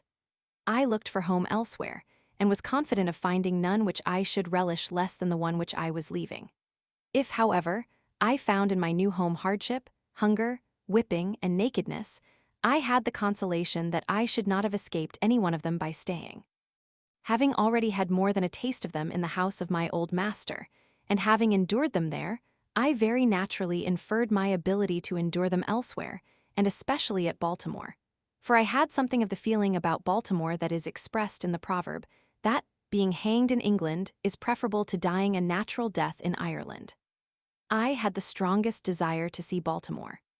Cousin Tom, though not fluent in speech, had inspired me with that desire by his eloquent description of the place. I could never point out anything at the great house, no matter how beautiful or powerful, but that he had seen something at Baltimore far exceeding, both in beauty and strength, the object which I pointed out to him. Even the great house itself, with all its pictures, was far inferior to many buildings in Baltimore. So strong was my desire that I thought a gratification of it would fully compensate for whatever loss of comforts I should sustain by the exchange. I left without a regret and with the highest hopes of future happiness. We sailed out of Miles River for Baltimore on a Saturday morning. I remember only the day of the week, for at that time I had no knowledge of the days of the month, nor the months of the year. On setting sail, I walked aft and gave to Colonel Lloyd's plantation what I hoped would be the last look. I then placed myself in the bows of the sloop, and there spent the remainder of the day in looking ahead, interesting myself in what was in the distance rather than in things nearby or behind. In the afternoon of that day, we reached Annapolis, the capital of the state. We stopped but a few moments, so that I had no time to go on shore. It was the first large town that I had ever seen, and though it would look small compared with some of our New England factory villages, I thought it a wonderful place for its size, more imposing even than the great house farm. We arrived at Baltimore early on Sunday morning, landing at Smith's Wharf, not far from Bowley's Wharf. We had on board the sloop a large flock of sheep, and after aiding in driving them to the slaughterhouse of Mr. Curtis on Loudon Slater's Hill, I was conducted by Rich, one of the hands belonging on board of the sloop, to my new home in Abolitionist Street, near Mr. Gardner's shipyard, on Fells Point. Mr. and Mrs. Auld were both at home, and met me at the door with their little son Thomas, to take care of whom I had been given. And here I saw what I had never seen before. It was a white face beaming with the most kindly emotions. It was the face of my new mistress, Sophia Auld. I wish I could describe the rapture that flashed through my soul as I beheld it. It was a new and strange sight to me, brightening up my pathway with the light of happiness. Little Thomas was told there was his Freddie, and I was told to take care of little Thomas. And thus I entered upon the duties of my new home with the most cheering prospect ahead. I look upon my departure from Colonel Lloyd's plantation as one of the most interesting events of my life. It is possible, and even quite probable, that but for the mere circumstance of being removed from that plantation to Baltimore, I should have today, instead of being here seated by my own table, in the enjoyment of freedom and the happiness of home, writing this narrative, been confined in the galling chains of slavery. Going to live at Baltimore laid the foundation and opened the gateway to all my subsequent prosperity. I have ever regarded it as the first plain manifestation of that kind providence which has ever since attended me and marked my life with so many favors. I regarded the selection of myself as being somewhat remarkable. There were a number of slave children that might have been sent from the plantation to Baltimore. There were those younger, those older, and those of the same age. I was chosen from among them all, and was the first, last, and only choice. I may be deemed superstitious, and even egotistical, in regarding this event as a special interposition of divine providence in my favor. But I should be false to the earliest sentiments of my soul if I suppress the opinion. I prefer to be true to myself, even at the hazard of incurring the ridicule of others, rather than to be false and incur my own abhorrence. From my earliest recollection, I date the entertainment of a deep conviction that slavery would not always be able to hold me within its foul embrace. And in the darkest hours of my career in slavery, this living word of faith and spirit of hope departed not from me, but remained like ministering angels to cheer me through the gloom. This good spirit was from God, and to him I offer thanksgiving and praise.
Chapter 6.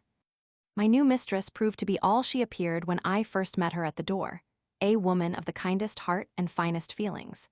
She had never had a slave under her control previously to myself, and prior to her marriage, she had been dependent upon her own industry for a living. She was by trade a weaver, and by constant application to her business, she had been in a good degree preserved from the blighting and dehumanizing effects of slavery. I was utterly astonished at her goodness. I scarcely knew how to behave towards her. She was entirely unlike any other white woman I had ever seen. I could not approach her as I was accustomed to approach other white ladies. My early instruction was all out of place. The crouching servility, usually so acceptable a quality in a slave, did not answer when manifested toward her. Her favor was not gained by it. She seemed to be disturbed by it. She did not deem it impudent or unmannerly for a slave to look her in the face. The meanest slave was put fully at ease in her presence, and none left without feeling better for having seen her. Her face was made of heavenly smiles, and her voice of tranquil music. But alas, this kind heart had but a short time to remain such.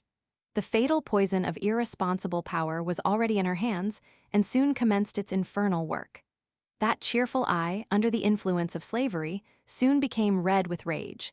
That voice, made all of sweet accord, changed to one of harsh and horrid discord, and that angelic face gave place to that of a demon.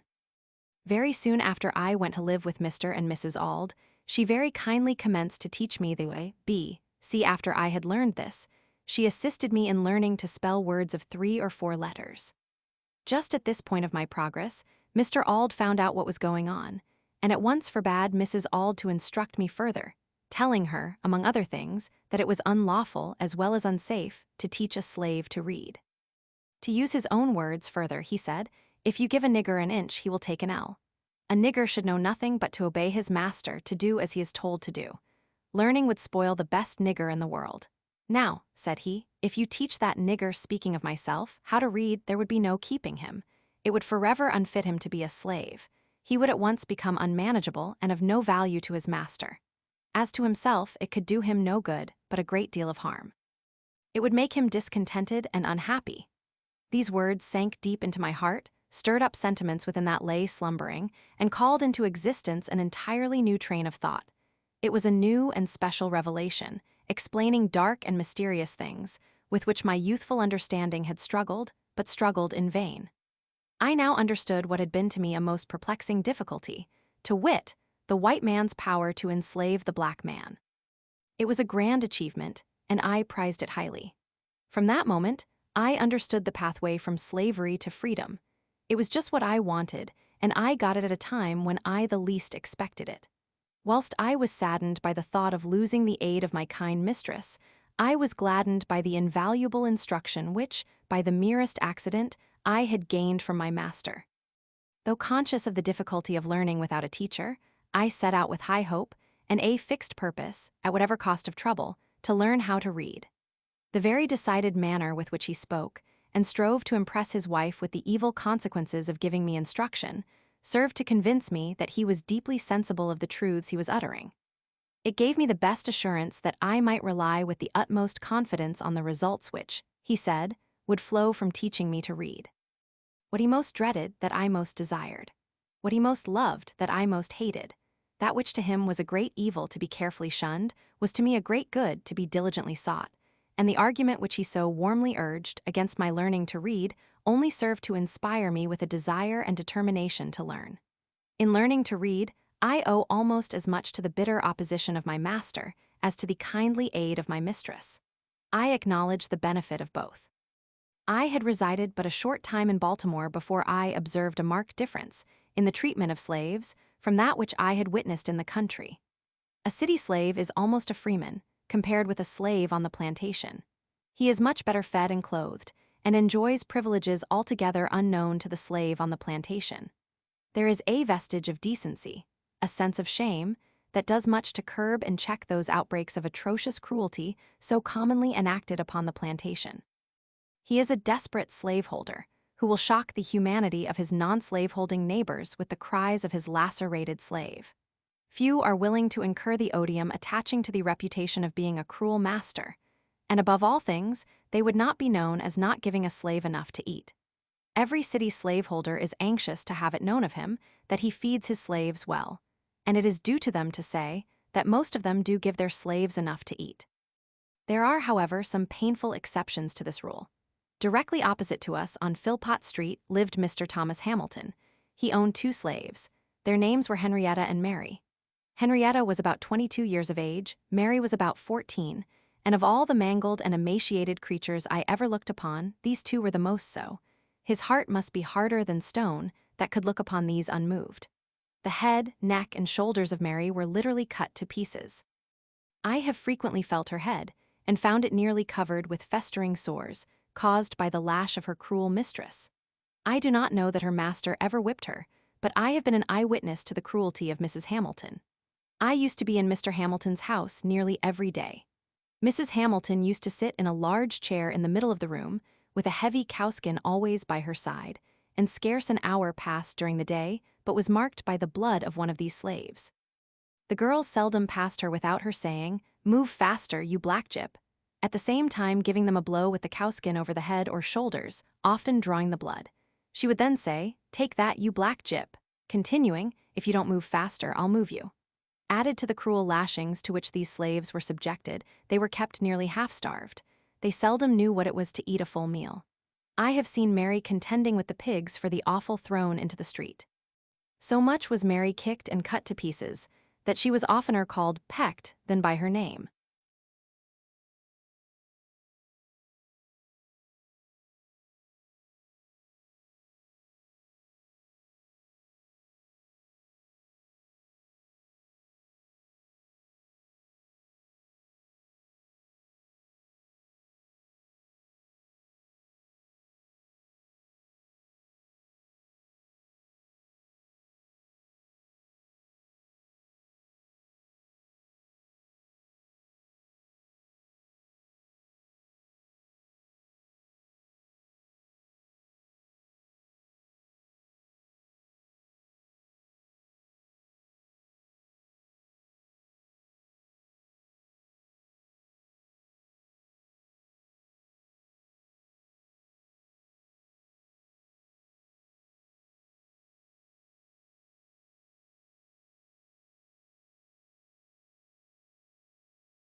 Chapter 7. I lived in Master Hugh's family about 7 years. During this time, I succeeded in learning to read and write. In accomplishing this, I was compelled to resort to various stratagems. I had no regular teacher. My mistress, who had kindly commenced to instruct me, had, in compliance with the advice and direction of her husband, not only ceased to instruct, but had set her face against my being instructed by anyone else. It is due, however, to my mistress to say of her, that she did not adopt this course of treatment immediately. She at first lacked the depravity indispensable to shutting me up in mental darkness. It was at least necessary for her to have some training in the exercise of irresponsible power, to make her equal to the task of treating me as though I were a brute. My mistress was, as I have said, a kind and tender-hearted woman, and in the simplicity of her soul she commenced, when I first went to live with her, to treat me as she supposed one human being ought to treat another. In entering upon the duties of a slaveholder, she did not seem to perceive that I sustained to her the relation of a mere chattel, and that for her to treat me as a human being was not only wrong, but dangerously so. Slavery proved as injurious to her as it did to me. When I went there, she was a pious, warm, and tender-hearted woman. There was no sorrow or suffering for which she had not a tear. She had bread for the hungry, clothes for the naked, and comfort for every mourner that came within her reach. Slavery soon proved its ability to divest her of these heavenly qualities. Under its influence, the tender heart became stone, and the lamb-like disposition gave way to one of tiger-like fierceness. The first step in her downward course was in her ceasing to instruct me. She now commenced to practice her husband's precepts. She finally became even more violent in her opposition than her husband himself. She was not satisfied with simply doing as well as he had commanded. She seemed anxious to do better. Nothing seemed to make her more angry than to see me with a newspaper. She seemed to think that here lay the danger.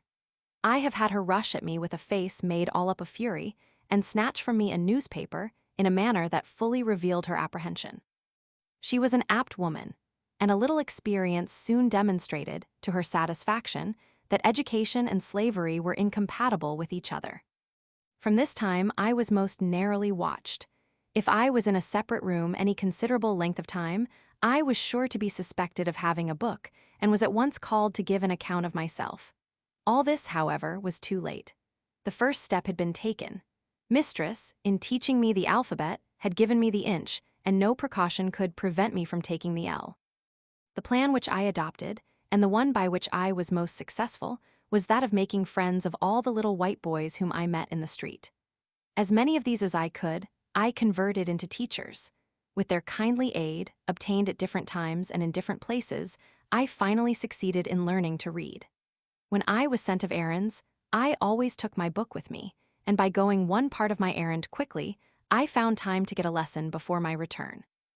I used also to carry bread with me, enough of which was always in the house, and to which I was always welcome, for I was much better off in this regard than many of the poor white children in our neighborhood. This bread I used to bestow upon the hungry little urchins, who, in return, would give me that more valuable bread of knowledge. I am strongly tempted to give the names of 2 or 3 of those little boys, as a testimonial of the gratitude and affection I bear them, but prudence forbids. Not that it would injure me, but it might embarrass them, for it is almost an unpardonable offense to teach slaves to read in this Christian country. It is enough to say of the dear little fellows that they lived on Philpott Street, very near Durgin and Bailey's shipyard. I used to talk this matter of slavery over with them. I would sometimes say to them, I wished I could be as free as they would be when they got to be men. You will be free as soon as you are 21, but I am a slave for life. Have not I as good a right to be free as you have? These words used to trouble them. They would express for me the liveliest sympathy, and console me with the hope that something would occur by which I might be free. I was now about 12 years old, and the thought of being a slave for life began to bear heavily upon my heart. Just about this time, I got hold of a book entitled The Columbian Orator. Every opportunity I got, I used to read this book. Among much of other interesting matter, I found in it a dialogue between a master and his slave. The slave was represented as having run away from his master 3 times. The dialogue represented the conversation which took place between them when the slave was retaken the 3rd time. In this dialogue, the whole argument in behalf of slavery was brought forward by the master, all of which was disposed of by the slave. The slave was made to say some very smart as well as impressive things in reply to his master, things which had the desired though unexpected effect, for the conversation resulted in the voluntary emancipation of the slave on the part of the master. In the same book, I met with one of Sheridan's mighty speeches on and in behalf of Catholic emancipation. These were choice documents to me. I read them over and over again with unabated interest. They gave tongue to interesting thoughts of my own soul, which had frequently flashed through my mind and died away for want of utterance. The moral which I gained from the dialogue was the power of truth over the conscience of even a slaveholder. What I got from Sheridan was a bold denunciation of slavery and a powerful vindication of human rights. The reading of these documents enabled me to utter my thoughts and to meet the arguments brought forward to sustain slavery. But while they relieved me of one difficulty, they brought on another even more painful than the one of which I was relieved. The more I read, the more I was led to abhor and detest my enslavers.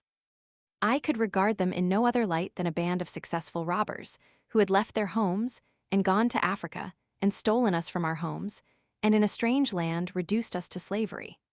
I loathed them as being the meanest as well as the most wicked of men. As I read and contemplated the subject, behold, that very discontentment which Master Hugh had predicted would follow my learning to read had already come, to torment and sting my soul to unutterable anguish.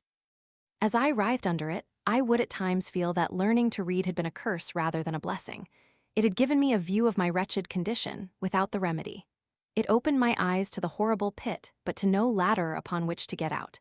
In moments of agony, I envied my fellow slaves for their stupidity. I have often wished myself a beast. I preferred the condition of the meanest reptile to my own. Anything, no matter what, to get rid of thinking. It was this everlasting thinking of my condition that tormented me. There was no getting rid of it. It was pressed upon me by every object within sight or hearing, animate or inanimate. The silver trump of freedom had roused my soul to eternal wakefulness. Freedom now appeared, to disappear no more forever. It was heard in every sound and seen in everything.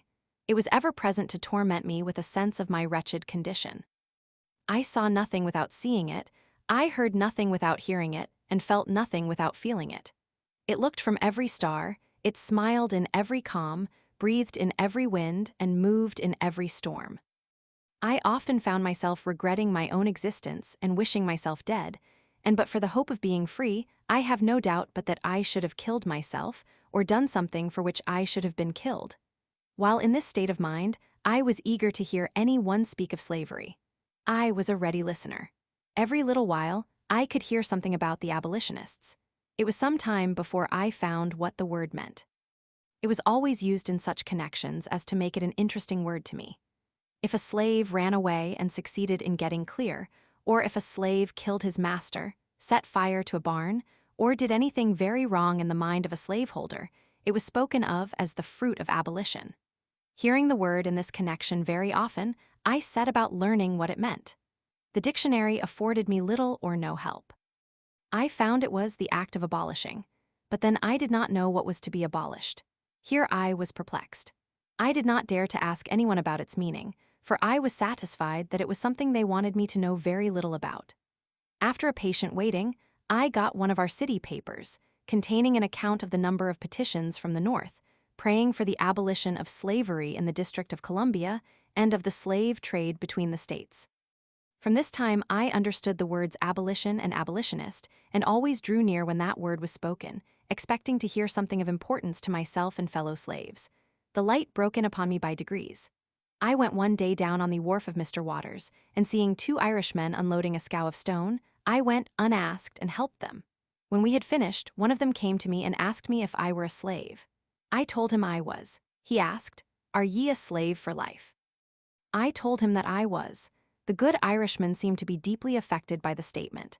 He said to the other that it was a pity so fine a little fellow as myself should be a slave for life. He said it was a shame to hold me. They both advised me to run away to the North, that I should find friends there, and that I should be free. I pretended not to be interested in what they said, and treated them as if I did not understand them, for I feared they might be treacherous. White men have been known to encourage slaves to escape, and then, to get the reward, catch them and return them to their masters. I was afraid that these seemingly good men might use me so, but I nevertheless remembered their advice, and from that time I resolved to run away. I looked forward to a time at which it would be safe for me to escape. I was too young to think of doing so immediately. Besides, I wished to learn how to write, as I might have occasion to write my own pass.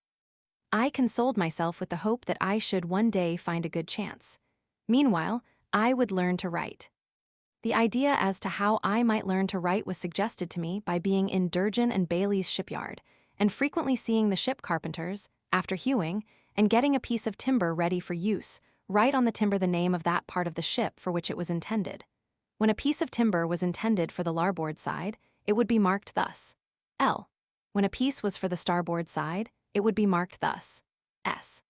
A piece for the larboard side forward would be marked thus, L. F. When a piece was for starboard side forward, it would be marked thus, S. F. For larboard aft, it would be marked thus, L. A. For starboard aft, it would be marked thus, S. A. I soon learned the names of these letters, and for what they were intended when placed upon a piece of timber in the shipyard. I immediately commenced copying them, and in a short time was able to make the 4 letters named. After that, when I met with any boy who I knew could write, I would tell him I could write as well as he.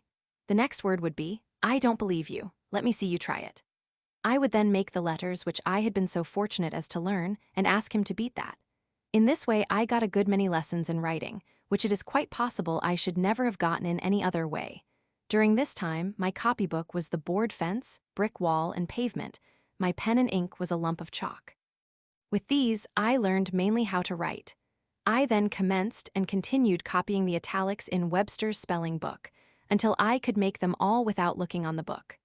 By this time, my little Master Thomas had gone to school and learned how to write, and had written over a number of copybooks. These had been brought home and shown to some of our near neighbors, and then laid aside. My mistress used to go to class meeting at the Wilk Street meeting house every Monday afternoon, and leave me to take care of the house.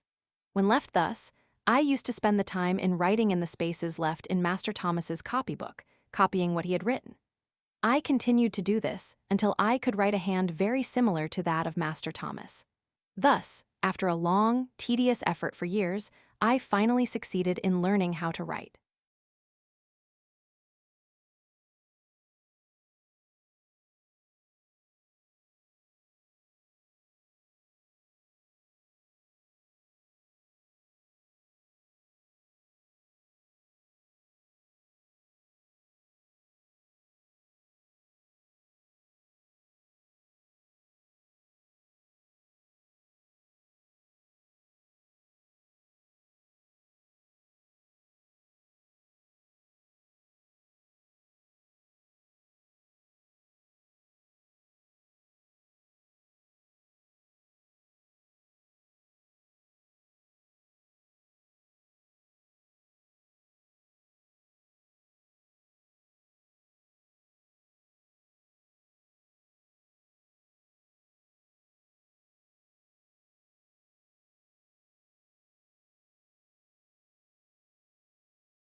Chapter 8. In a very short time after I went to live at Baltimore, my old master's youngest son Richard died, and in about 3 years and 6 months after his death, my old master, Captain Anthony, died, leaving only his son, Andrew, and daughter, Lucretia, to share his estate. He died while on a visit to see his daughter at Hillsborough. Cut off thus unexpectedly, he left no will as to the disposal of his property. It was therefore necessary to have a valuation of the property, that it might be equally divided between Mrs. Lucretia and Master Andrew. I was immediately sent for to be valued with the other property. Here again my feelings rose up in detestation of slavery. I had now a new conception of my degraded condition. Prior to this, I had become, if not insensible to my lot, at least partly so. I left Baltimore with a young heart overborne with sadness and a soul full of apprehension. I took passage with Captain Rowe in the schooner Wildcat, and after a sail of about 24 hours, I found myself near the place of my birth. I had now been absent from it almost, if not quite, 5 years. I, however, remembered the place very well. I was only about 5 years old when I left it, to go and live with my old master on Colonel Lloyd's plantation, so that I was now between 10 and 11 years old. We were all ranked together at the valuation. Men and women, old and young, married and single, were ranked with horses, sheep, and swine. There were horses and men, cattle and women, pigs and children, all holding the same rank in the scale of being, and were all subjected to the same narrow examination. Silvery-headed age and sprightly youth, maids and matrons, had to undergo the same indelicate inspection. At this moment, I saw more clearly than ever the brutalizing effects of slavery upon both slave and slaveholder. After the valuation, then came the division. I have no language to express the high excitement and deep anxiety which were felt among us poor slaves during this time. Our fate for life was now to be decided. We had no more voice in that decision than the brutes among whom we were ranked. A single word from the white men was enough, against all our wishes, prayers, and entreaties, to sunder forever the dearest friends, dearest kindred, and strongest ties known to human beings. In addition to the pain of separation, there was the horrid dread of falling into the hands of Master Andrew. He was known to us all as being a most cruel wretch, a common drunkard, who had, by his reckless mismanagement and profligate dissipation, already wasted a large portion of his father's property. We all felt that we might as well be sold at once to the Georgia traders as to pass into his hands, for we knew that that would be our inevitable condition, a condition held by us all in the utmost horror and dread. I suffered more anxiety than most of my fellow slaves. I had known what it was to be kindly treated. They had known nothing of the kind.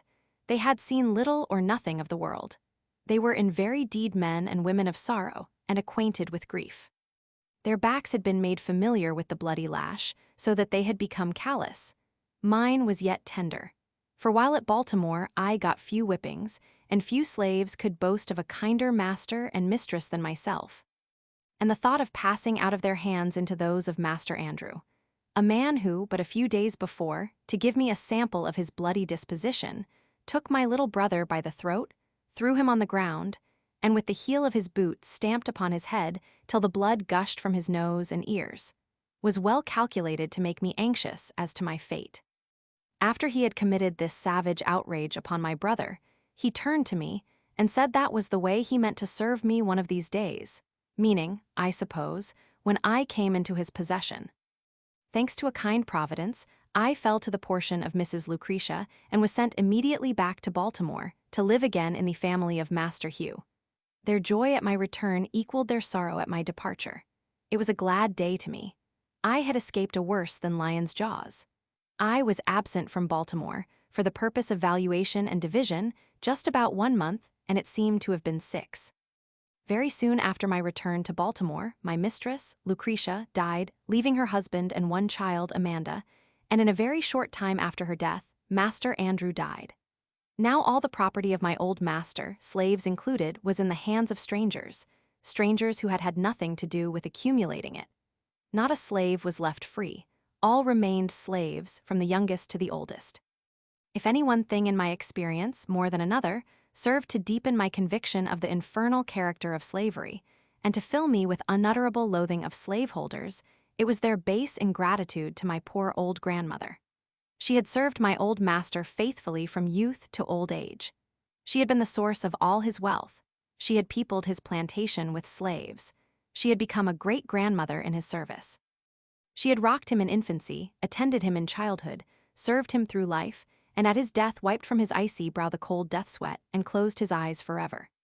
She was nevertheless left a slave for life, a slave in the hands of strangers, and in their hands she saw her children, her grandchildren, and her great-grandchildren, divided, like so many sheep, without being gratified with the small privilege of a single word as to their or her own destiny.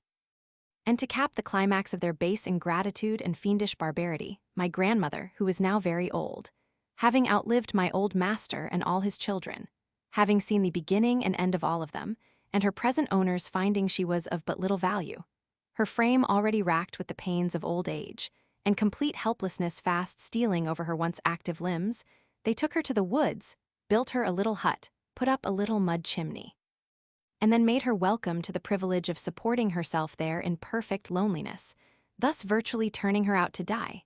If my poor old grandmother now lives, she lives to suffer in utter loneliness. She lives to remember and mourn over the loss of children, the loss of grandchildren, and the loss of great-grandchildren. They are, in the language of the slave's poet, Whittier, gone, gone, sold and gone to the rice swamp dank and lone, where the slave whip ceaseless swings, where the noisome insect stings, where the fever demon strews poison with the falling dews, where the sickly sunbeams glare through the hot and misty air. Gone, gone, sold and gone to the rice swamp dank and lone, from Virginia hills and waters. Woe is me, my stolen daughters. The hearth is desolate.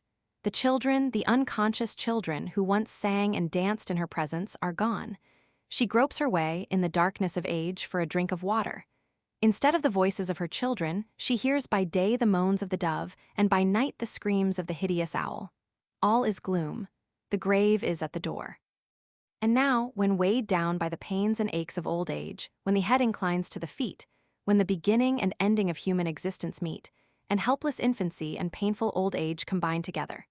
At this time, this most needful time, the time for the exercise of that tenderness and affection which children only can exercise towards a declining parent, my poor old grandmother, the devoted mother of 12 children, is left all alone, in yonder little hut, before a few dim embers.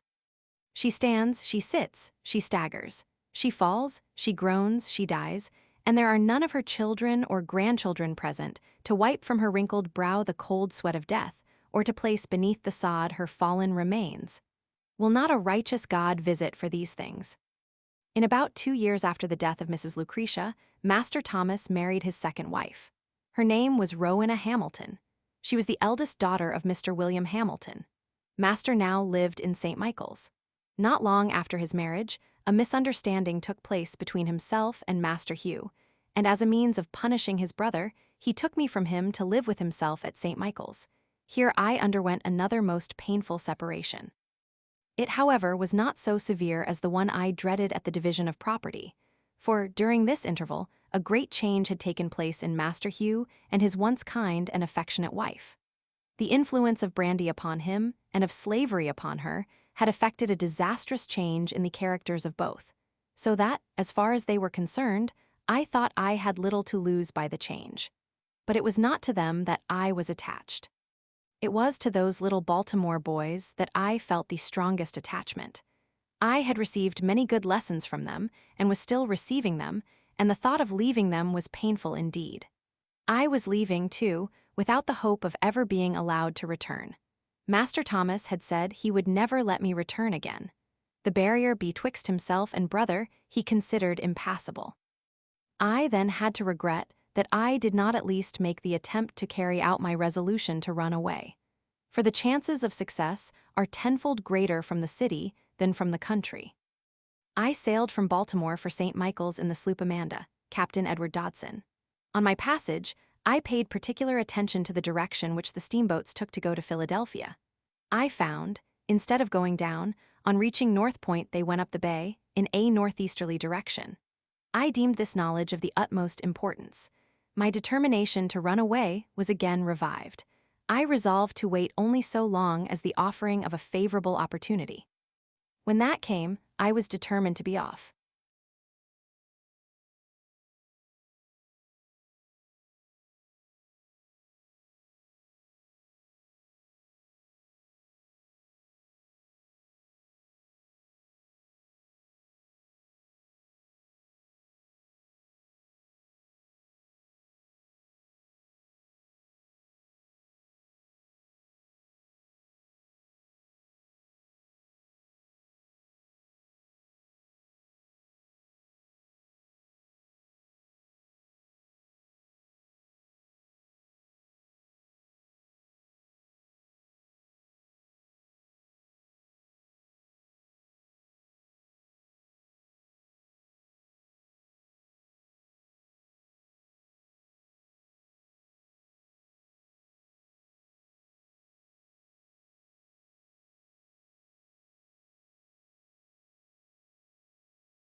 Chapter 9.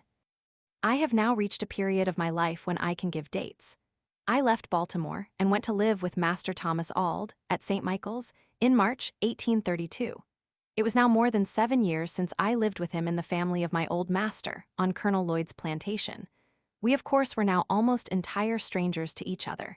He was to me a new master, and I to him a new slave. I was ignorant of his temper and disposition, he was equally so of mine. A very short time, however, brought us into full acquaintance with each other. I was made acquainted with his wife not less than with himself. They were well matched, being equally mean and cruel. I was now, for the first time during a space of more than 7 years, made to feel the painful gnawings of hunger, a something which I had not experienced before since I left Colonel Lloyd's plantation.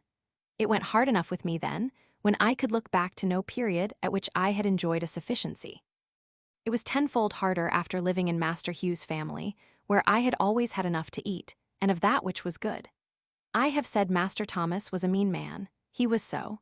Not to give a slave enough to eat is regarded as the most aggravated development of meanness even among slaveholders. The rule is, no matter how coarse the food, only let there be enough of it. This is the theory, and in the part of Maryland from which I came, it is the general practice, though there are many exceptions.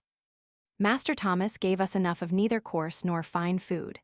There were 4 slaves of us in the kitchen, my sister Eliza, my Aunt Priscilla, Henny, and myself, and we were allowed less than a half of a bushel of cornmeal per week, and very little else, either in the shape of meat or vegetables. It was not enough for us to subsist upon. We were therefore reduced to the wretched necessity of living at the expense of our neighbors. This we did by begging and stealing, whichever came handy in the time of need, the one being considered as legitimate as the other. A great many times have we poor creatures been nearly perishing with hunger, when food in abundance lay moldering in the safe and smokehouse, and our pious mistress was aware of the fact. And yet that mistress and her husband would kneel every morning, and pray that God would bless them in basket and store. Bad as all slaveholders are, we seldom meet one destitute of every element of character commanding respect. My master was one of this rare sort. I do not know of one single noble act ever performed by him. The leading trait in his character was meanness, and if there were any other element in his nature, it was made subject to this. He was mean, and like most other mean men, he lacked the ability to conceal his meanness. Captain Auld was not born a slaveholder. He had been a poor man, master only of a bay craft.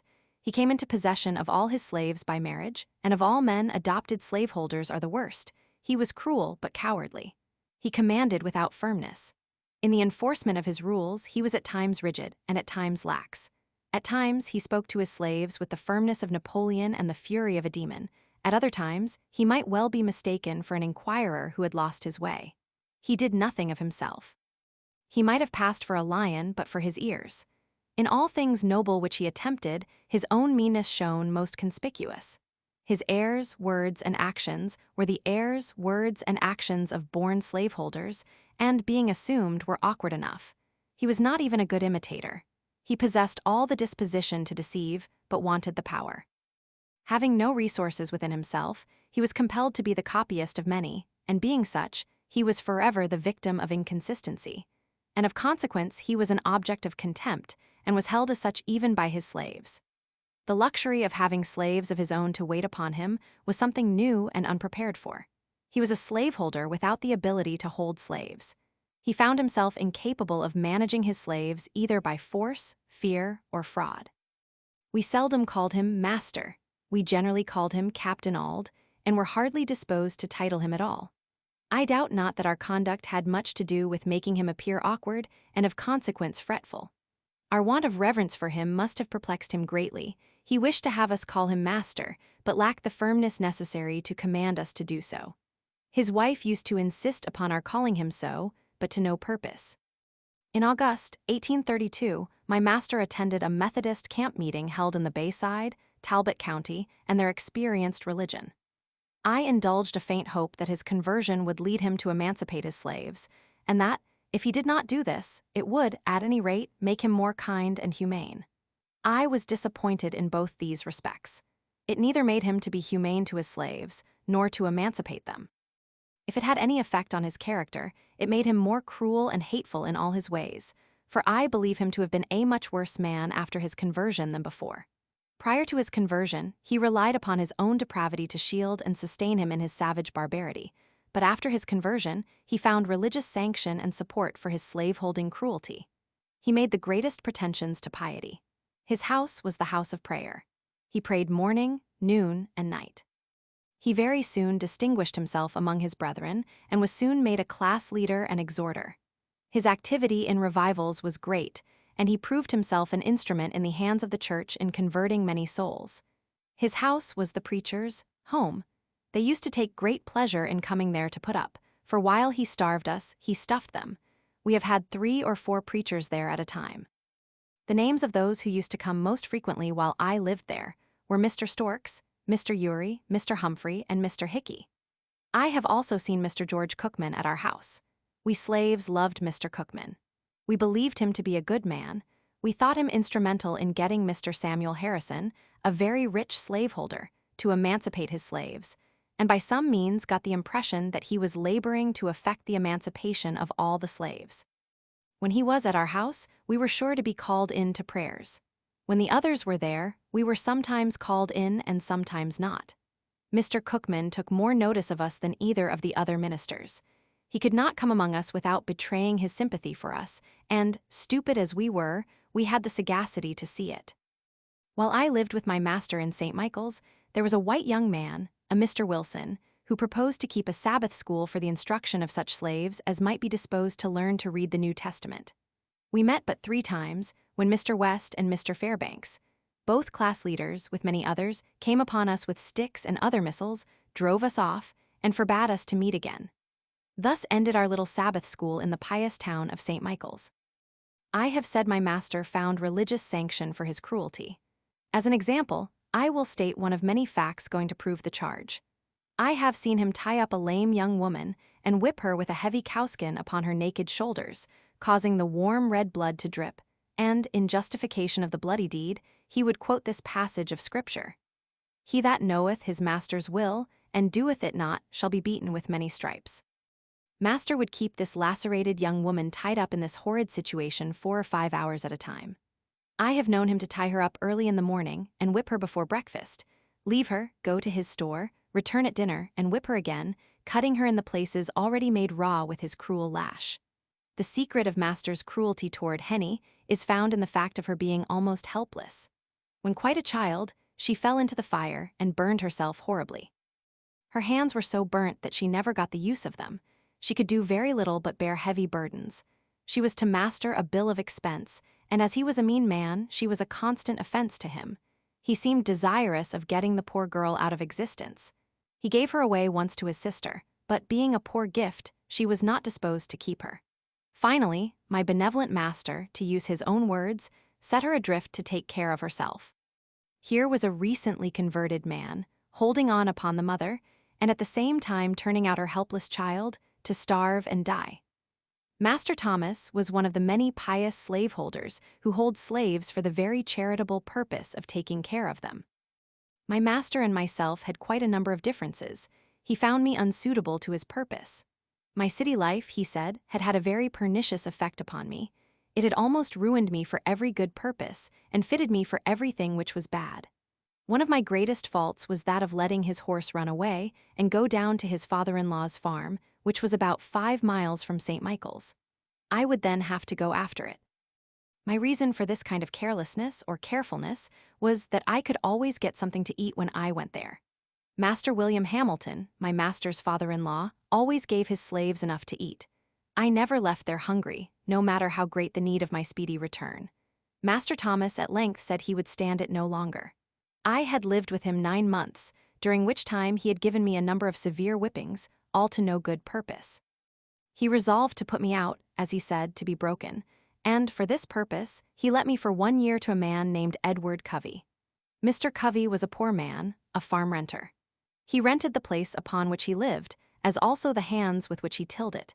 Mr. Covey had acquired a very high reputation for breaking young slaves, and this reputation was of immense value to him. It enabled him to get his farm tilled with much less expense to himself than he could have had it done without such a reputation. Some slaveholders thought it not much loss to allow Mr. Covey to have their slaves 1 year, for the sake of the training to which they were subjected, without any other compensation. He could hire young help with great ease in consequence of this reputation. Added to the natural good qualities of Mr. Covey, he was a professor of religion, a pious soul, a member and a class leader in the Methodist Church. All of this added weight to his reputation as a nigger breaker.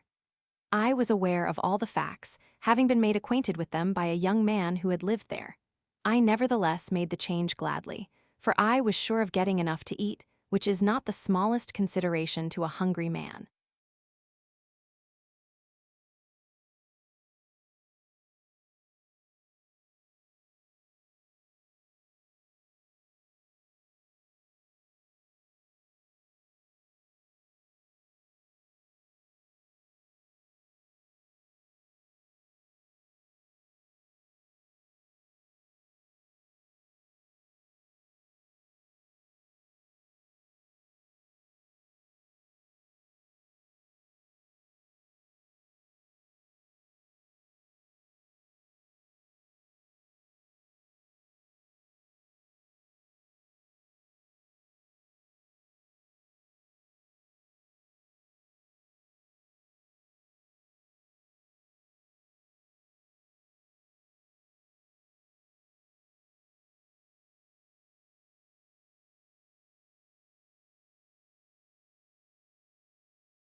Chapter 10. I had left Master Thomas's house and went to live with Mr. Covey on the 1st of January, 1833. I was now, for the first time in my life, a field hand. In my new employment, I found myself even more awkward than a country boy appeared to be in a large city. I had been at my new home but 1 week before Mr. Covey gave me a very severe whipping, cutting my back, causing the blood to run, and raising ridges on my flesh as large as my little finger. The details of this affair are as follows. Mr. Covey sent me, very early in the morning of one of our coldest days in the month of January, to the woods to get a load of wood. He gave me a team of unbroken oxen. He told me which was the in-hand ox and which the off-hand one. He then tied the end of a large rope around the horns of the in-hand ox and gave me the other end of it, and told me, if the oxen started to run, that I must hold on upon the rope. I had never driven oxen before, and of course I was very awkward. I, however, succeeded in getting to the edge of the woods with little difficulty, but I had got a very few rods into the woods when the oxen took fright and started full tilt, carrying the cart against trees and over stumps in the most frightful manner. I expected every moment that my brains would be dashed out against the trees. After running thus for a considerable distance, they finally upset the cart, dashing it with great force against a tree, and threw themselves into a dense thicket. How I escaped death, I do not know. There I was, entirely alone in a thick wood in a place new to me. My cart was upset and shattered, my oxen were entangled among the young trees, and there was none to help me. After a long spell of effort, I succeeded in getting my cart righted, my oxen disentangled, and again yoked to the cart. I now proceeded with my team to the place where I had, the day before, been chopping wood and loaded my cart pretty heavily, thinking in this way to tame my oxen. I then proceeded on my way home. I had now consumed 1/2 of the day. I got out of the woods safely and now felt out of danger. I stopped my oxen to open the woods gate, and just as I did so, before I could get hold of my ox rope, the oxen again started, rushed through the gate, catching it between the wheel and the body of the cart, tearing it to pieces, and coming within a few inches of crushing me against the gate post. Thus twice, in one short day, I escaped death by the merest chance. On my return, I told Mr. Covey what had happened and how it happened. He ordered me to return to the woods again immediately. I did so, and he followed on after me. Just as I got into the woods, he came up and told me to stop my cart, and that he would teach me how to trifle away my time and break gates. He then went to a large gum tree, and with his axe cut 3 large switches, and after trimming them up neatly with his pocket knife, he ordered me to take off my clothes. I made him no answer, but stood with my clothes on. He repeated his order. I still made him no answer, nor did I move to strip myself. Upon this, he rushed at me with the fierceness of a tiger, tore off my clothes, and lashed me till he had worn out his switches, cutting me so savagely as to leave the marks visible for a long time after. This whipping was the first of a number just like it, and for similar offenses. I lived with Mr. Covey 1 year. During the first 6 months of that year, scarce a week passed without his whipping me. I was seldom free from a sore back. My awkwardness was almost always his excuse for whipping me. We were worked fully up to the point of endurance. Long before day we were up, our horses fed, and by the first approach of day, we were off to the field with our hoes and plowing teams. Mr. Covey gave us enough to eat, but scarce time to eat it. We were often less than 5 minutes taking our meals. We were often in the field from the first approach of day till its last lingering ray had left us. And at saving fodder time, midnight often caught us in the field binding blades. Covey would be out with us. The way he used to stand it was this: he would spend the most of his afternoons in bed. He would then come out fresh in the evening, ready to urge us on with his words, example, and frequently with the whip. Mr. Covey was one of the few slaveholders who could and did work with his hands. He was a hard-working man. He knew by himself just what a man or a boy could do. There was no deceiving him. His work went on in his absence almost as well as in his presence, and he had the faculty of making us feel that he was ever present with us. This he did by surprising us. He seldom approached the spot where we were at work openly, if he could do it secretly. He always aimed at taking us by surprise. Such was his cunning that we used to call him, among ourselves, the snake. When we were at work in the cornfield, he would sometimes crawl on his hands and knees to avoid detection, and all at once he would rise nearly in our midst and scream out, "Ha, ha, come, come, dash on, dash on." This being his mode of attack, it was never safe to stop a single minute. His comings were like a thief in the night. He appeared to us as being ever at hand. He was under every tree, behind every stump, in every bush, and at every window on the plantation. He would sometimes mount his horse, as if bound to St. Michael's, a distance of 7 miles, and in half an hour afterwards you would see him coiled up in the corner of the wood fence, watching every motion of the slaves. He would, for this purpose, leave his horse tied up in the woods. Again, he would sometimes walk up to us, and give us orders as though he was upon the point of starting on a long journey, turn his back upon us, and make as though he was going to the house to get ready. And, before he would get halfway thither, he would turn short and crawl into a fence corner or behind some tree, and there watch us till the going down of the sun. Mr. Covey's forte consisted in his power to deceive. His life was devoted to planning and perpetrating the grossest deceptions. Everything he possessed in the shape of learning or religion, he made conform to his disposition to deceive. He seemed to think himself equal to deceiving the Almighty. He would make a short prayer in the morning and a long prayer at night, and strange as it may seem, few men would at times appear more devotional than he. The exercises of his family devotions were always commenced with singing, and as he was a very poor singer himself, the duty of raising the hymn generally came upon me. He would read his hymn and nod at me to commence. I would at times do so, at others I would not.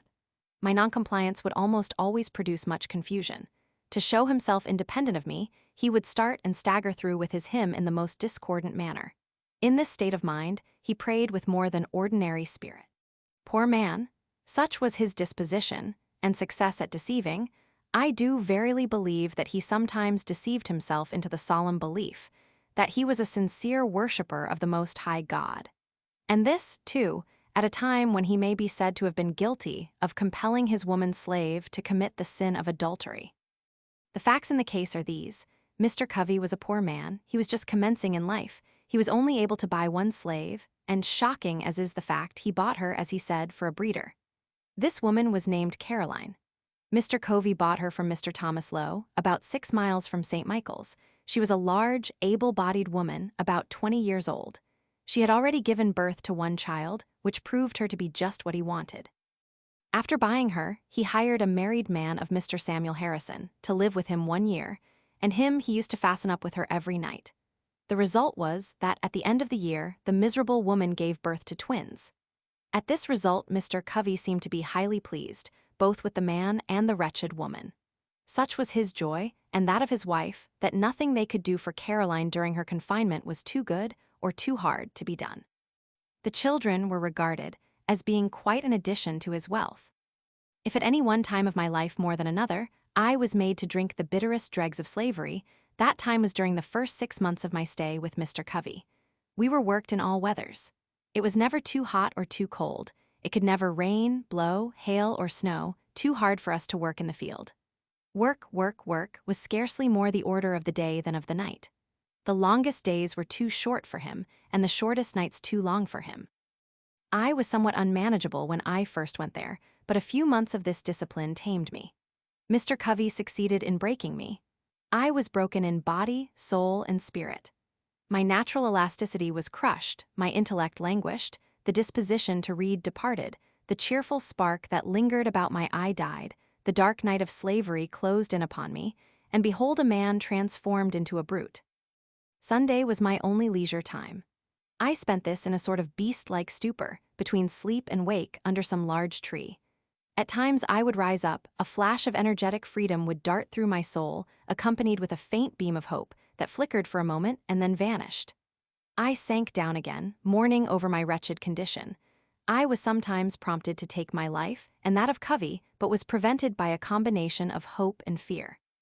My sufferings on this plantation seem now like a dream rather than a stern reality. Our house stood within a few rods of the Chesapeake Bay, whose broad bosom was ever white with sails from every quarter of the habitable globe. Those beautiful vessels, robed in purest white, so delightful to the eye of freemen, were to me so many shrouded ghosts, to terrify and torment me with thoughts of my wretched condition. I have often, in the deep stillness of a summer's Sabbath, stood all alone upon the lofty banks of that noble bay, and traced, with saddened heart and tearful eye, the countless number of sails moving off to the mighty ocean. The sight of these always affected me powerfully. My thoughts would compel utterance, and there, with no audience but the Almighty, I would pour out my soul's complaint, in my rude way, with an apostrophe to the moving multitude of ships. You are loosed from your moorings and are free. I am fast in my chains and am a slave. You move merrily before the gentle gale, and I sadly before the bloody whip. You are freedom's swift-winged angels that fly round the world. I am confined in bands of iron. Oh, that I were free! Oh, that I were on one of your gallant decks and under your protecting wing. Alas, betwixt me and you the turbid waters roll. Go on, go on. Oh, that I could also go. Could I but swim, if I could fly. Oh, why was I born a man, of whom to make a brute? The glad ship is gone, she hides in the dim distance. I am left in the hottest hell of unending slavery. Oh God, save me. God, deliver me, let me be free. Is there any God? Why am I a slave? I will run away. I will not stand it, get caught or get clear, I'll try it. I had as well die with ague as the fever. I have only one life to lose. I had as well be killed running as die standing. Only think of it, 100 miles straight north, and I am free. Try it? Yes, God helping me, I will. It cannot be that I shall live and die a slave. I will take to the water. This very bay shall yet bear me into freedom. The steamboat steered in a northeast course from North Point. I will do the same, and when I get to the head of the bay, I will turn my canoe adrift and walk straight through Delaware into Pennsylvania. When I get there, I shall not be required to have a pass. I can travel without being disturbed. Let but the first opportunity offer, and come what will, I am off. Meanwhile, I will try to bear up under the yoke. I am not the only slave in the world. Why should I fret? I can bear as much as any of them. Besides, I am but a boy, and all boys are bound to someone. It may be that my misery in slavery will only increase my happiness when I get free. There is a better day coming. Thus I used to think, and thus I used to speak to myself, goaded almost to madness at one moment, and at the next reconciling myself to my wretched lot. I have already intimated that my condition was much worse during the first 6 months of my stay at Mr. Covey's than in the last 6. The circumstances leading to the change in Mr. Covey's course toward me form an epoch in my humble history. You have seen how a man was made a slave. You shall see how a slave was made a man. On one of the hottest days of the month of August, 1833, Bill Smith, William Hughes, a slave named Eli, and myself were engaged in fanning wheat. Hughes was clearing the fanned wheat from before the fan. Eli was turning, Smith was feeding, and I was carrying wheat to the fan. The work was simple, requiring strength rather than intellect, yet to one entirely unused to such work it came very hard. About 3 o'clock of that day, I broke down, my strength failed me, I was seized with a violent aching of the head, attended with extreme dizziness. I trembled in every limb. Finding what was coming, I nerved myself up, feeling it would never do to stop work. I stood as long as I could stagger to the hopper with grain. When I could stand no longer, I fell and felt as if held down by an immense weight. The fan, of course, stopped. Everyone had his own work to do, and no one could do the work of the other and have his own go on at the same time. Mr. Covey was at the house, about 100 yards from the treading yard where we were fanning. On hearing the fan stop, he left immediately and came to the spot where we were. He hastily inquired what the matter was. Bill answered that I was sick, and there was no one to bring wheat to the fan. I had by this time crawled away under the side of the post and rail fence by which the yard was enclosed, hoping to find relief by getting out of the sun. He then asked where I was. He was told by one of the hands. He came to the spot, and after looking at me a while, asked me what was the matter. I told him as well as I could, for I scarce had strength to speak. He then gave me a savage kick in the side and told me to get up. I tried to do so, but fell back in the attempt. He gave me another kick and again told me to rise. I again tried and succeeded in gaining my feet, but stooping to get the tub with which I was feeding the fan, I again staggered and fell. While down in this situation, Mr. Covey took up the hickory slat with which Hughes had been striking off the half-bushel measure, and with it gave me a heavy blow upon the head, making a large wound, and the blood ran freely, and with this again told me to get up. I made no effort to comply, having now made up my mind to let him do his worst. In a short time after receiving this blow, my head grew better. Mr. Covey had now left me to my fate. At this moment I resolved, for the first time, to go to my master, enter a complaint, and ask his protection. In order to do this, I must that afternoon walk 7 miles, and this, under the circumstances, was truly a severe undertaking. I was exceedingly feeble, made so as much by the kicks and blows which I received, as by the severe fit of sickness to which I had been subjected. I, however, watched my chance, while Covey was looking in an opposite direction, and started for St. Michael's. I succeeded in getting a considerable distance on my way to the woods, when Covey discovered me, and called after me to come back, threatening what he would do if I did not come. I disregarded both his calls and his threats, and made my way to the woods as fast as my feeble state would allow. And thinking I might be overhauled by him if I kept the road, I walked through the woods, keeping far enough from the road to avoid detection, and near enough to prevent losing my way. I had not gone far before my little strength again failed me. I could go no farther. I fell down and lay for a considerable time. The blood was yet oozing from the wound on my head. For a time I thought I should bleed to death, and think now that I should have done so, but that the blood so matted my hair as to stop the wound. After lying there about 3/4 of an hour, I nerved myself up again, and started on my way through bogs and briars, barefooted and bareheaded, tearing my feet sometimes at nearly every step, and after a journey of about 7 miles, occupying some 5 hours to perform it, I arrived at Master's store. I then presented an appearance enough to affect any but a heart of iron. From the crown of my head to my feet, I was covered with blood.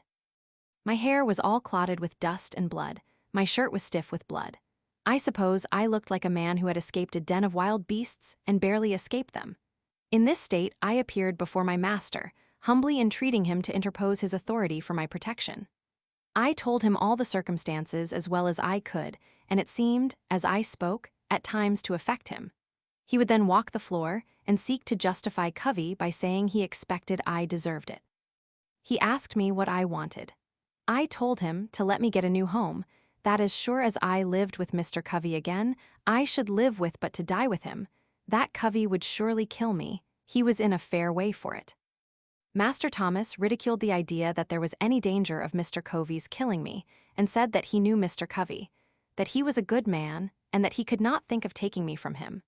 That, should he do so, he would lose the whole year's wages, that I belonged to Mr. Covey for 1 year, and that I must go back to him, come what might, and that I must not trouble him with any more stories, or that he would himself get hold of me. After threatening me thus, he gave me a very large dose of salts, telling me that I might remain in St. Michael's that night, it being quite late, but that I must be off back to Mr. Covey's early in the morning, and that if I did not, he would get hold of me, which meant that he would whip me. I remained all night, and according to his orders, I started off to Covey's in the morning, Saturday morning, wearied in body and broken in spirit. I got no supper that night or breakfast that morning. I reached Covey's about 9 o'clock, and just as I was getting over the fence that divided Mrs. Kemp's fields from ours, outran Covey with his cowskin to give me another whipping. Before he could reach me, I succeeded in getting to the cornfield, and as the corn was very high, it afforded me the means of hiding. He seemed very angry and searched for me a long time. My behavior was altogether unaccountable. He finally gave up the chase, thinking, I suppose, that I must come home for something to eat. He would give himself no further trouble in looking for me. I spent that day mostly in the woods, having the alternative before me: to go home and be whipped to death, or stay in the woods and be starved to death. That night, I fell in with Sandy Jenkins, a slave with whom I was somewhat acquainted. Sandy had a free wife who lived about 4 miles from Mr. Covey's, and it being Saturday, he was on his way to see her. I told him my circumstances, and he very kindly invited me to go home with him. I went home with him and talked this whole matter over, and got his advice as to what course it was best for me to pursue. I found Sandy an old adviser. He told me with great solemnity I must go back to Covey, but that before I went, I must go with him into another part of the woods, where there was a certain route, which, if I would take some of it with me, carrying it always on my right side, would render it impossible for Mr. Covey or any other white man to whip me. He said he had carried it for years, and since he had done so, he had never received a blow and never expected to while he carried it. I at first rejected the idea that the simple carrying of a root in my pocket would have any such effect as he had said, and was not disposed to take it. But Sandy impressed the necessity with much earnestness, telling me it could do no harm if it did no good. To please him, I at length took the root, and according to his direction, carried it upon my right side. This was Sunday morning. I immediately started for home, and upon entering the yard gate, out came Mr. Covey on his way to meeting. He spoke to me very kindly, bade me drive the pigs from a lot nearby, and passed on towards the church. Now, this singular conduct of Mr. Covey really made me begin to think that there was something in the root which Sandy had given me, and had it been on any other day than Sunday, I could have attributed the conduct to no other cause than the influence of that root. And as it was, I was half inclined to think the root to be something more than I at first had taken it to be. All went well till Monday morning. On this morning, the virtue of the root was fully tested. Long before daylight, I was called to go and rub, curry, and feed the horses. I obeyed and was glad to obey. But whilst thus engaged, whilst in the act of throwing down some blades from the loft, Mr. Covey entered the stable with a long rope, and just as I was half out of the loft, he caught hold of my legs and was about tying me. As soon as I found what he was up to, I gave a sudden spring, and as I did so, he holding to my legs, I was brought sprawling on the stable floor. Mr. Covey seemed now to think he had me, and could do what he pleased. But at this moment, from whence came the spirit I don't know, I resolved to fight, and suiting my action to the resolution, I seized Covey hard by the throat, and as I did so, I rose. He held on to me, and I to him. My resistance was so entirely unexpected that Covey seemed taken all aback. He trembled like a leaf. This gave me assurance, and I held him uneasy, causing the blood to run where I touched him with the ends of my fingers. Mr. Covey soon called out to Hughes for help. Hughes came, and while Covey held me, attempted to tie my right hand. While he was in the act of doing so, I watched my chance and gave him a heavy kick close under the ribs. This kick fairly sickened Hughes, so that he left me in the hands of Mr. Covey. This kick had the effect of not only weakening Hughes, but Covey also. When he saw Hughes bending over with pain, his courage quailed. He asked me if I meant to persist in my resistance. I told him I did, come what might, that he had used me like a brute for 6 months, and that I was determined to be used so no longer. With that, he strove to drag me to a stick that was lying just out of the stable door. He meant to knock me down, but just as he was leaning over to get the stick, I seized him with both hands by his collar and brought him by a sudden snatch to the ground. By this time, Bill came. Covey called upon him for assistance. Bill wanted to know what he could do. Covey said, "Take hold of him, take hold of him." Bill said his master hired him out to work and not to help to whip me, so he left Covey and myself to fight our own battle out. We were at it for nearly 2 hours. Covey at length let me go, puffing and blowing at a great rate, saying that if I had not resisted, he would not have whipped me half so much. The truth was that he had not whipped me at all. I considered him as getting entirely the worst end of the bargain, for he had drawn no blood from me, but I had from him. The whole 6 months afterwards that I spent with Mr. Covey, he never laid the weight of his finger upon me in anger. He would occasionally say he didn't want to get hold of me again. No, thought I, you need not, for you will come off worse than you did before. This battle with Mr. Covey was the turning point in my career as a slave. It rekindled the few expiring embers of freedom and revived within me a sense of my own manhood. It recalled the departed self-confidence and inspired me again with a determination to be free. The gratification afforded by the triumph was a full compensation for whatever else might follow, even death itself. He only can understand the deep satisfaction which I experienced, who has himself repelled by force the bloody arm of slavery. I felt as I never felt before. It was a glorious resurrection from the tomb of slavery to the heaven of freedom.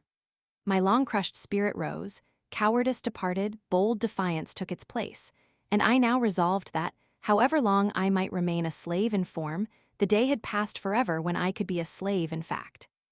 I did not hesitate to let it be known of me that the white man who expected to succeed in whipping must also succeed in killing me. From this time, I was never again what might be called fairly whipped, though I remained a slave 4 years afterwards. I had several fights, but was never whipped. It was for a long time a matter of surprise to me why Mr. Covey did not immediately have me taken by the constable to the whipping post, and there regularly whipped for the crime of raising my hand against a white man in defense of myself. And the only explanation I can now think of does not entirely satisfy me, but such as it is, I will give it. Mr. Covey enjoyed the most unbounded reputation for being a first-rate overseer and Negro breaker. It was of considerable importance to him. That reputation was at stake, and had he sent me, a boy about 16 years old, to the public whipping post, his reputation would have been lost. So, to save his reputation, he suffered me to go unpunished. My term of actual service to Mr. Edward Covey ended on Christmas Day, 1833. The days between Christmas and New Year's Day are allowed as holidays, and accordingly, we were not required to perform any labor, more than to feed and take care of the stock. This time we regarded as our own, by the grace of our masters, and we therefore used or abused it nearly as we pleased. Those of us who had families at a distance were generally allowed to spend the whole 6 days in their society. This time, however, was spent in various ways. The staid, sober thinking and industrious ones of our number would employ themselves in making corn brooms, mats, horse collars, and baskets, and another class of us would spend the time in hunting opossums, hares, and coons. But by far the larger part engaged in such sports and merriments as playing ball, wrestling, running foot races, fiddling, dancing, and drinking whiskey. And this latter mode of spending the time was by far the most agreeable to the feelings of our masters. A slave who would work during the holidays was considered by our masters as scarcely deserving them. He was regarded as one who rejected the favor of his master. It was deemed a disgrace not to get drunk at Christmas, and he was regarded as lazy indeed, who had not provided himself with the necessary means, during the year, to get whiskey enough to last him through Christmas. From what I know of the effect of these holidays upon the slave, I believe them to be among the most effective means in the hands of the slaveholder in keeping down the spirit of insurrection. Were the slaveholders at once to abandon this practice, I have not the slightest doubt it would lead to an immediate insurrection among the slaves. These holidays serve as conductors, or safety valves, to carry off the rebellious spirit of enslaved humanity. But for these, the slave would be forced up to the wildest desperation, and woe betide the slaveholder the day he ventures to remove or hinder the operation of those conductors. I warn him that, in such an event, a spirit will go forth in their midst, more to be dreaded than the most appalling earthquake. The holidays are part and parcel of the gross fraud, wrong, and inhumanity of slavery. They are professedly a custom established by the benevolence of the slaveholders, but I undertake to say it is the result of selfishness and one of the grossest frauds committed upon the downtrodden slave. They do not give the slaves this time because they would not like to have their work during its continuance, but because they know it would be unsafe to deprive them of it. This will be seen by the fact that the slaveholders like to have their slaves spend those days just in such a manner as to make them as glad of their ending as of their beginning. Their object seems to be to disgust their slaves with freedom by plunging them into the lowest depths of dissipation. For instance, the slaveholders not only like to see the slave drink of his own accord, but will adopt various plans to make him drunk. One plan is to make bets on their slaves as to who can drink the most whiskey without getting drunk, and in this way they succeed in getting whole multitudes to drink to excess. Thus, when the slave asks for virtuous freedom, the cunning slaveholder, knowing his ignorance, cheats him with a dose of vicious dissipation, artfully labeled with the name of liberty. The most of us used to drink it down, and the result was just what might be supposed. Many of us were led to think that there was little to choose between liberty and slavery. We felt, and very properly too, that we had almost as well be slaves to man as to rum. So, when the holidays ended, we staggered up from the filth of our wallowing, took a long breath, and marched to the field, feeling, upon the whole, rather glad to go, from what our master had deceived us into a belief was freedom, back to the arms of slavery. I have said that this mode of treatment is a part of the whole system of fraud and inhumanity of slavery. It is so. The mode here adopted to discuss the slave with freedom, by allowing him to see only the abuse of it, is carried out in other things. For instance, a slave loves molasses, he steals some. His master, in many cases, goes off to town and buys a large quantity. He returns, takes his whip, and commands the slave to eat the molasses, until the poor fellow is made sick at the very mention of it. The same mode is sometimes adopted to make the slaves refrain from asking for more food than their regular allowance. A slave runs through his allowance and applies for more. His master is enraged at him, but not willing to send him off without food, gives him more than is necessary, and compels him to eat it within a given time. Then, if he complains that he cannot eat it, he is said to be satisfied neither full nor fasting, and is whipped for being hard to please. I have an abundance of such illustrations of the same principle, drawn from my own observation, but think the cases I have cited sufficient. The practice is a very common one. On the 1st of January, 1834, I left Mr. Covey and went to live with Mr. William Freeland, who lived about 3 miles from St. Michael's.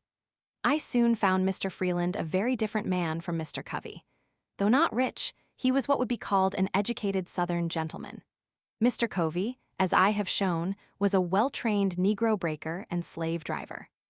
The former, slaveholder though he was, seemed to possess some regard for honor, some reverence for justice, and some respect for humanity. The latter seemed totally insensible to all such sentiments.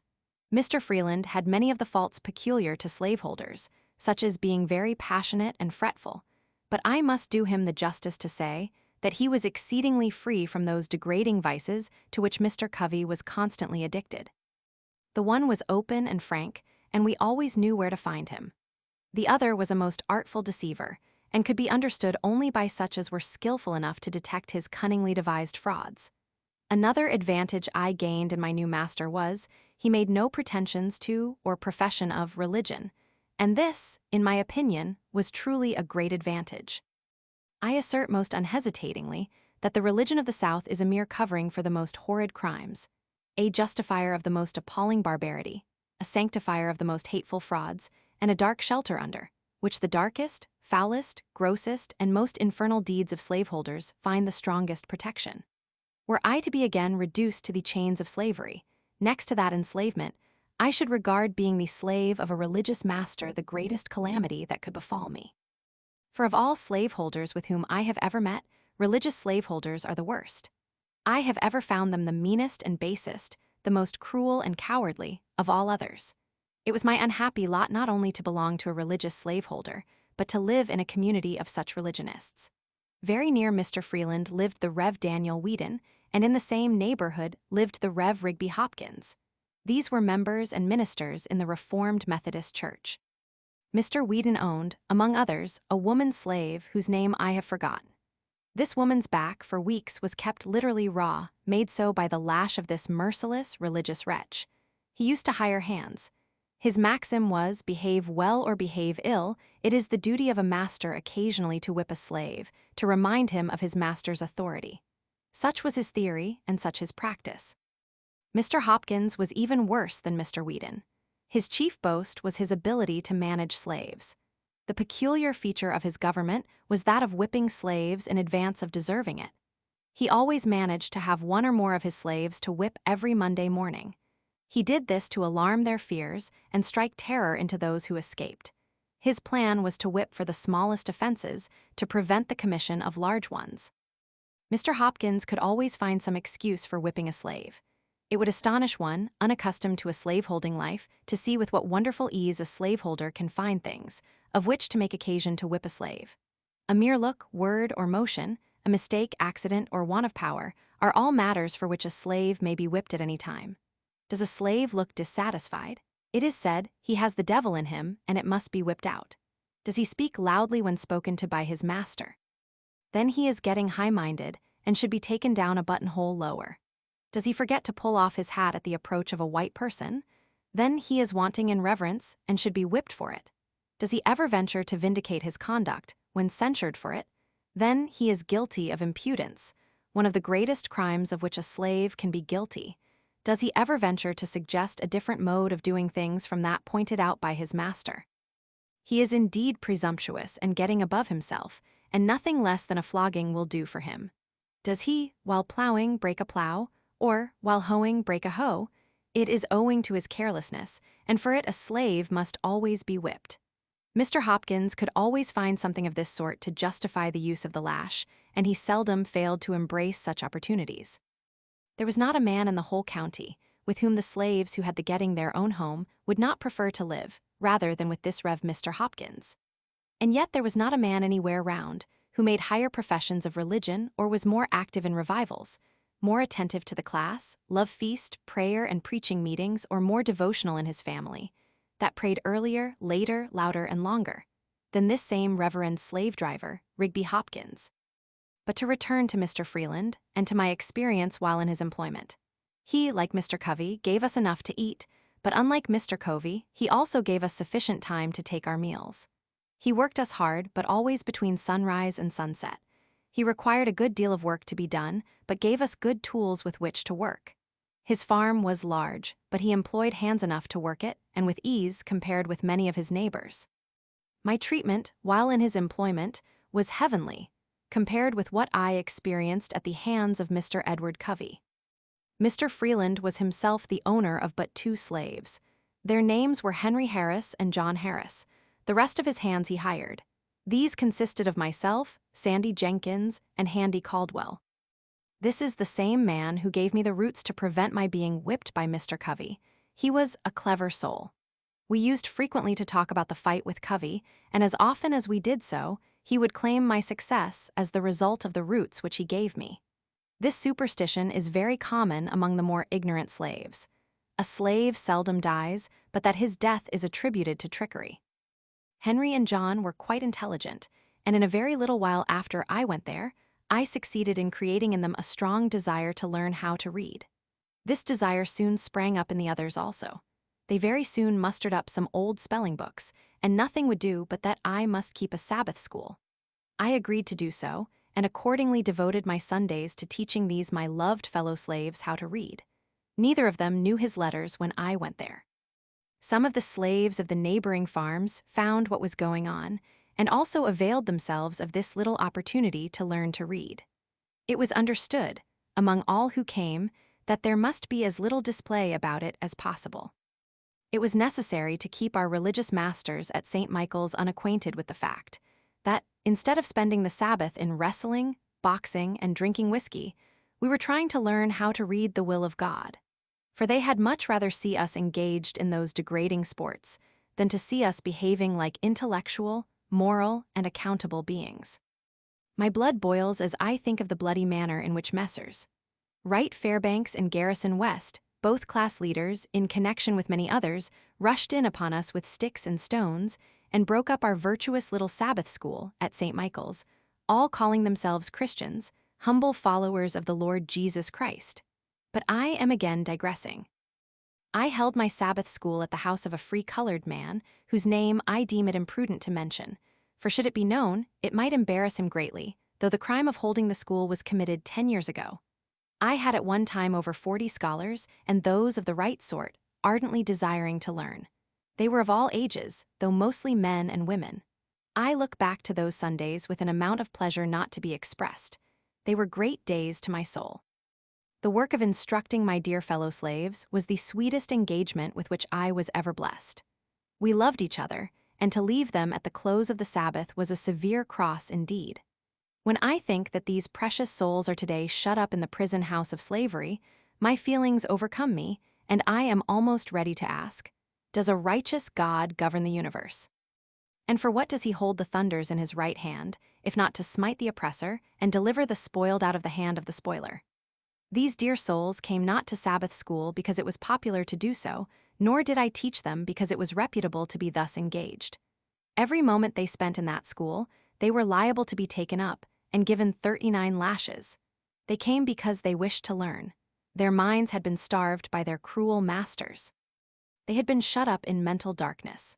I taught them because it was the delight of my soul to be doing something that looked like bettering the condition of my race. I kept up my school nearly the whole year I lived with Mr. Freeland, and beside my Sabbath school, I devoted 3 evenings in the week during the winter to teaching the slaves at home. And I have the happiness to know that several of those who came to Sabbath school learned how to read, and that one, at least, is now free through my agency. The year passed off smoothly. It seemed only about half as long as the year which preceded it. I went through it without receiving a single blow. I will give Mr. Freeland the credit of being the best master I ever had till I became my own master. For the ease with which I passed the year, I was, however, somewhat indebted to the society of my fellow slaves. They were noble souls. They not only possessed loving hearts, but brave ones. We were linked and interlinked with each other. I loved them with a love stronger than anything I have experienced since. It is sometimes said that we slaves do not love and confide in each other. In answer to this assertion, I can say, I never loved any or confided in any people more than my fellow slaves, and especially those with whom I lived at Mr. Freeland's. I believe we would have died for each other. We never undertook to do anything of any importance without a mutual consultation. We never moved separately. We were one, and as much so by our tempers and dispositions, as by the mutual hardships to which we were necessarily subjected by our condition as slaves. At the close of the year 1834, Mr. Freeland again hired me of my master for the year 1835. But by this time, I began to want to live upon free land as well as with Freeland, and I was no longer content, therefore, to live with him or any other slaveholder. I began, with the commencement of the year, to prepare myself for a final struggle which should decide my fate one way or the other. My tendency was upward. I was fast approaching manhood, and year after year had passed, and I was still a slave. These thoughts roused me. I must do something. I therefore resolved that 1835 should not pass without witnessing an attempt, on my part, to secure my liberty. But I was not willing to cherish this determination alone. My fellow slaves were dear to me. I was anxious to have them participate with me in this, my life-giving determination. I therefore, though with great prudence, commenced early to ascertain their views and feelings in regard to their condition, and to imbue their minds with thoughts of freedom. I bent myself to devising ways and means for our escape, and meanwhile strove, on all fitting occasions, to impress them with the gross fraud and inhumanity of slavery. I went first to Henry, next to John, then to the others. I found in them all warm hearts and noble spirits. They were ready to hear, and ready to act when a feasible plan should be proposed. This was what I wanted. I talked to them of our want of manhood if we submitted to our enslavement without at least one noble effort to be free. We met often, and consulted frequently, and told our hopes and fears, recounted the difficulties, real and imagined, which we should be called on to meet. At times we were almost disposed to give up, and try to content ourselves with our wretched lot. At others, we were firm and unbending in our determination to go. Whenever we suggested any plan, there was shrinking, the odds were fearful. Our path was beset with the greatest obstacles, and if we succeeded in gaining the end of it, our right to be free was yet questionable. We were yet liable to be returned to bondage. We could see no spot, this side of the ocean, where we could be free. We knew nothing about Canada. Our knowledge of the North did not extend farther than New York, and to go there and be forever harassed with the frightful liability of being returned to slavery, with the certainty of being treated tenfold worse than before, the thought was truly a horrible one, and one which it was not easy to overcome. The case sometimes stood thus. At every gate through which we were to pass, we saw a watchman, at every ferry a guard, on every bridge a sentinel, and in every wood a patrol. We were hemmed in upon every side. Here were the difficulties, real or imagined, the good to be sought and the evil to be shunned.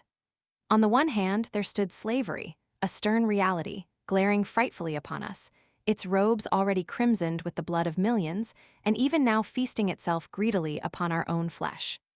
On the other hand, away back in the dim distance, under the flickering light of the North Star, behind some craggy hill or snow-covered mountain, stood a doubtful freedom, half frozen, beckoning us to come and share its hospitality.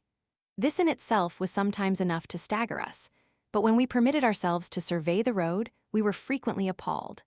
Upon either side we saw grim death, assuming the most horrid shapes. Now it was starvation, causing us to eat our own flesh. Now we were contending with the waves and were drowned. Now we were overtaken and torn to pieces by the fangs of the terrible bloodhound. We were stung by scorpions, chased by wild beasts, bitten by snakes, and finally, after having nearly reached the desired spot, after swimming rivers, encountering wild beasts, sleeping in the woods, suffering hunger and nakedness, we were overtaken by our pursuers, and in our resistance we were shot dead upon the spot. I say, this picture sometimes appalled us and made us rather bear those ills we had than fly to others that we knew not of. In coming to a fixed determination to run away, we did more than Patrick Henry when he resolved upon liberty or death. With us, it was a doubtful liberty at most, and almost certain death if we failed. For my part, I should prefer death to hopeless bondage. Sandy, one of our number, gave up the notion but still encouraged us. Our company then consisted of Henry Harris, John Harris, Henry Bailey, Charles Roberts, and myself. Henry Bailey was my uncle and belonged to my master. Charles married my aunt. He belonged to my master's father-in-law, Mr. William Hamilton. The plan we finally concluded upon was to get a large canoe belonging to Mr. Hamilton, and upon the Saturday night previous to Easter holidays, paddle directly up the Chesapeake Bay. On our arrival at the head of the bay, a distance of 70 or 80 miles from where we lived, it was our purpose to turn our canoe adrift and follow the guidance of the North Star till we got beyond the limits of Maryland. Our reason for taking the water route was that we were less liable to be suspected as runaways. We hoped to be regarded as fishermen, whereas, if we should take the land route, we should be subjected to interruptions of almost every kind. Anyone having a white face and being so disposed could stop us and subject us to examination. The week before our intended start, I wrote several protections, one for each of us. As well as I can remember, they were in the following words, to wit: "This is to certify that I, the undersigned, have given the bearer, my servant, full liberty to go to Baltimore and spend the Easter holidays. Written with mine own hand, and c. 1835. William Hamilton, near St. Michael's, in Talbot County, Maryland." We were not going to Baltimore, but, in going up the bay, we went toward Baltimore, and these protections were only intended to protect us while on the bay. As the time drew near for our departure, our anxiety became more and more intense. It was truly a matter of life and death with us.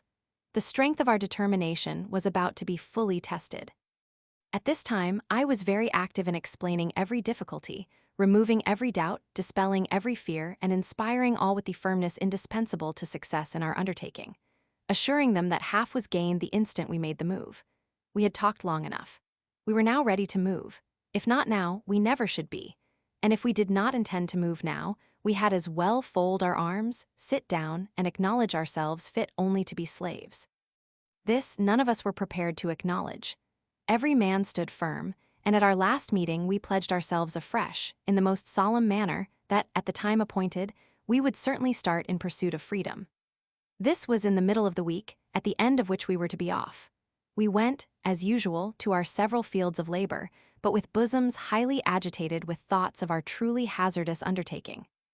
We tried to conceal our feelings as much as possible, and I think we succeeded very well. After a painful waiting, the Saturday morning, whose night was to witness our departure, came. I hailed it with joy, bring what of sadness it might. Friday night was a sleepless one for me. I probably felt more anxious than the rest, because I was, by common consent, at the head of the whole affair. The responsibility of success or failure lay heavily upon me. The glory of the one and the confusion of the other were alike mine. The first 2 hours of that morning were such as I never experienced before and hope never to again. Early in the morning, we went as usual to the field. We were spreading manure, and all at once, while thus engaged, I was overwhelmed with an indescribable feeling, in the fullness of which I turned to Sandy, who was nearby, and said, "We are betrayed." "Well," said he, "that thought has this moment struck me." We said no more. I was never more certain of anything. The horn was blown as usual, and we went up from the field to the house for breakfast. I went for the form, more than for want of anything to eat that morning. Just as I got to the house, in looking out at the lane gate, I saw 4 white men with 2 colored men. The white men were on horseback, and the colored ones were walking behind, as if tied. I watched them a few moments till they got up to our lane gate. Here they halted, and tied the colored men to the gatepost. I was not yet certain as to what the matter was. In a few moments, in rode Mr. Hamilton, with a speed betokening great excitement. He came to the door and inquired if Master William was in. He was told he was at the barn. Mr. Hamilton, without dismounting, rode up to the barn with extraordinary speed. In a few moments, he and Mr. Freeland returned to the house. By this time, the 3 constables rode up and in great haste dismounted, tied their horses, and met Master William and Mr. Hamilton returning from the barn, and after talking a while, they all walked up to the kitchen door. There was no one in the kitchen but myself and John. Henry and Sandy were up at the barn. Mr. Freeland put his head in at the door and called me by name, saying there were some gentlemen at the door who wished to see me. I stepped to the door and inquired what they wanted. They at once seized me, and without giving me any satisfaction, tied me, lashing my hands closely together. I insisted upon knowing what the matter was. They at length said that they had learned I had been in a scrape, and that I was to be examined before my master, and if their information proved false, I should not be hurt. In a few moments, they succeeded in tying John. They then turned to Henry, who had by this time returned, and commanded him to cross his hands. "I woe," said Henry in a firm tone, indicating his readiness to meet the consequences of his refusal. "Won't you?" said Tom Graham, the constable. "No, I woe," said Henry in a still stronger tone. With this, 2 of the constables pulled out their shining pistols and swore by their Creator that they would make him cross his hands or kill him. Each cocked his pistol and with fingers on the trigger walked up to Henry, saying at the same time if he did not cross his hands, they would blow his damned heart out. Shoot me," said Henry. "You can't kill me but once. Shoot, shoot, and be damned, I won't be tied." This he said in a tone of loud defiance, and at the same time, with a motion as quick as lightning, he with one single stroke dashed the pistols from the hand of each constable. As he did this, all hands fell upon him, and after beating him some time, they finally overpowered him and got him tied. During the scuffle, I managed, I know not how, to get my pass out, and without being discovered, put it into the fire. We were all now tied, and just as we were to leave for Easton Jail, Betsy Freeland, mother of William Freeland, came to the door with her hands full of biscuits and divided them between Henry and John. She then delivered herself of a speech to the following effect. Addressing herself to me, she said, "You devil, you yellow devil. It was you that put it into the heads of Henry and John to run away. But for you, you long-legged mulatto devil, Henry nor John would never have thought of such a thing." I made no reply, and was immediately hurried off towards St. Michael's. Just a moment previous to the scuffle with Henry, Mr. Hamilton suggested the propriety of making a search for the protections which he had understood Frederick had written for himself and the rest.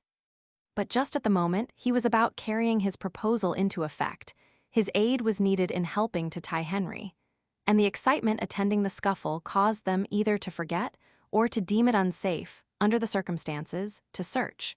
So we were not yet convicted of the intention to run away.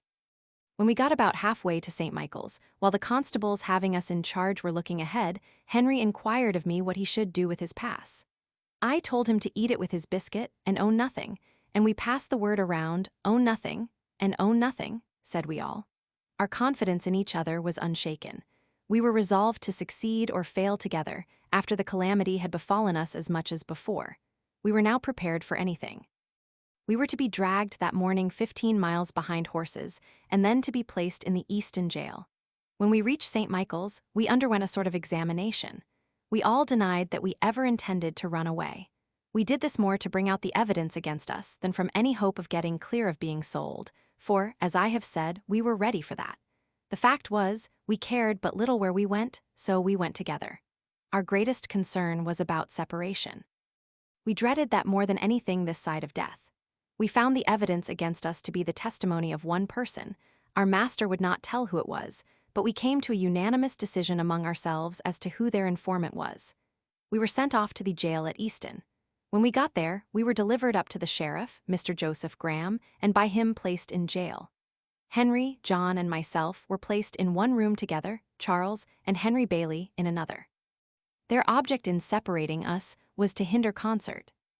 We had been in jail scarcely 20 minutes when a swarm of slave traders and agents for slave traders flocked into jail to look at us and to ascertain if we were for sale. Such a set of beings I never saw before. I felt myself surrounded by so many fiends from perdition. A band of pirates never looked more like their father, the devil. They laughed and grinned over us, saying, "Ah, my boys, we have got you, haven't we?" And after taunting us in various ways, they one by one went into an examination of us, with intent to ascertain our value. They would impudently ask us if we would not like to have them for our masters. We would make them no answer, and leave them to find out as best they could. Then they would curse and swear at us, telling us that they could take the devil out of us in a very little while if we were only in their hands. While in jail, we found ourselves in much more comfortable quarters than we expected when we went there. We did not get much to eat, nor that which was very good, but we had a good clean room, from the windows of which we could see what was going on in the street, which was very much better than though we had been placed in one of the dark, damp cells. Upon the whole, we got along very well, so far as the jail and its keeper were concerned. Immediately after the holidays were over, contrary to all our expectations, Mr. Hamilton and Mr. Freeland came up to Easton and took Charles, the two Henrys, and John out of jail and carried them home, leaving me alone. I regarded this separation as a final one. It caused me more pain than anything else in the whole transaction. I was ready for anything rather than separation. I supposed that they had consulted together and had decided that, as I was the whole cause of the intention of the others to run away, it was hard to make the innocent suffer with the guilty, and that they had, therefore, concluded to take the others home and sell me as a warning to the others that remained. It is due to the noble Henry to say he seemed almost as reluctant at leaving the prison as at leaving home to come to the prison.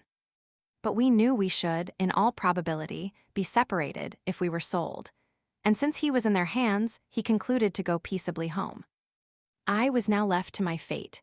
I was all alone and within the walls of a stone prison, but a few days before, and I was full of hope.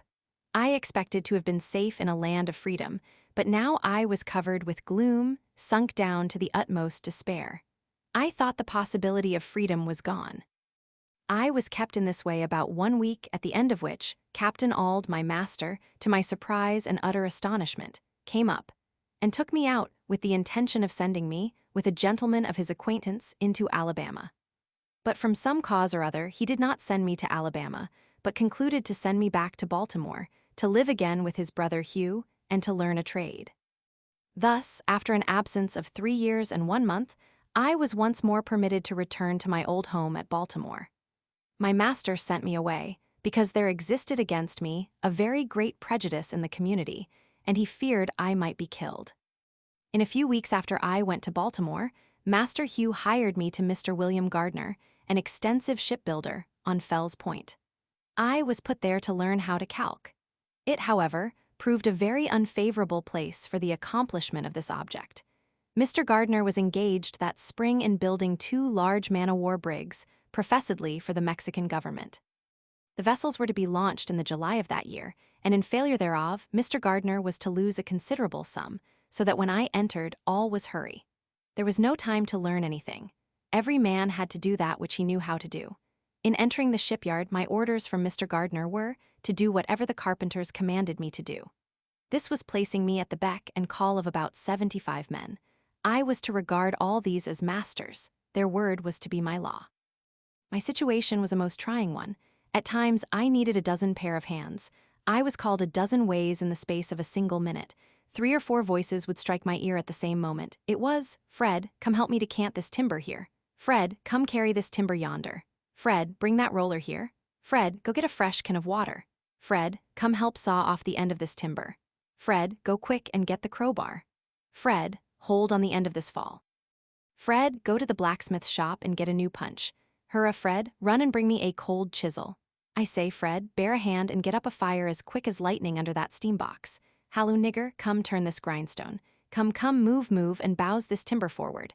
I say, darky, blast your eyes, why don't you heat up some pitch? Halloo, halloo, 3 voices at the same time. Come here, go there, hold on where you are. Damn you, if you move, I'll knock your brains out. This was my school for 8 months, and I might have remained there longer, but for a most horrid fight I had with 4 of the white apprentices, in which my left eye was nearly knocked out, and I was horribly mangled in other respects. The facts in the case were these: until a very little while after I went there, white and black ship carpenters worked side by side, and no one seemed to see any impropriety in it. All hands seemed to be very well satisfied. Many of the black carpenters were freemen. Things seemed to be going on very well. All at once, the white carpenters knocked off and said they would not work with free-colored workmen. Their reason for this, as alleged, was that if free-colored carpenters were encouraged, they would soon take the trade into their own hands, and poor white men would be thrown out of employment. They therefore felt called upon at once to put a stop to it. And taking advantage of Mr. Gardner's necessities, they broke off, swearing they would work no longer, unless he would discharge his black carpenters. Now, though this did not extend to me in form, it did reach me in fact. My fellow apprentices very soon began to feel it degrading to them to work with me. They began to put on airs and talk about the niggers taking the country, saying we all ought to be killed. And being encouraged by the journeymen, they commenced making my condition as hard as they could by hectoring me around and sometimes striking me. I, of course, kept the vow I made after the fight with Mr. Covey and struck back again, regardless of consequences. And while I kept them from combining, I succeeded very well, for I could whip the whole of them, taking them separately. They, however, at length combined and came upon me, armed with sticks, stones, and heavy handspikes. One came in front with a half-brick. There was one at each side of me and one behind me. While I was attending to those in front, and on either side the one behind ran up with the handspike and struck me a heavy blow upon the head. It stunned me. I fell, and with this they all ran upon me and fell to beating me with their fists. I let them lay on for a while, gathering strength. In an instant, I gave a sudden surge and rose to my hands and knees.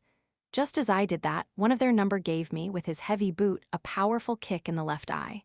My eyeball seemed to have burst. When they saw my eye closed and badly swollen, they left me. With this I seized the handspike and for a time pursued them. But here the carpenters interfered, and I thought I might as well give it up.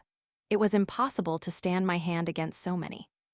All this took place in sight of not less than 50 white ship carpenters, and not one interposed a friendly word, but some cried, "Kill the damned nigger, kill him, he struck a white person."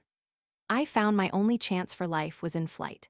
I succeeded in getting away without an additional blow, and barely so, for to strike a white man is death by lynch law, and that was the law in Mr. Gardner's shipyard, nor is there much of any other out of Mr. Gardner's shipyard. I went directly home, and told the story of my wrongs to Master Hugh, and I am happy to say of him, irreligious as he was, his conduct was heavenly, compared with that of his brother Thomas under similar circumstances. He listened attentively to my narration of the circumstances leading to the savage outrage, and gave many proofs of his strong indignation at it. The heart of my once overkind mistress was again melted into pity. My puffed-out eye and blood-covered face moved her to tears. She took a chair by me, washed the blood from my face, and with a mother's tenderness bound up my head, covering the wounded eye with a lean piece of fresh beef. It was almost compensation for my suffering to witness, once more, a manifestation of kindness from this, my once affectionate old mistress.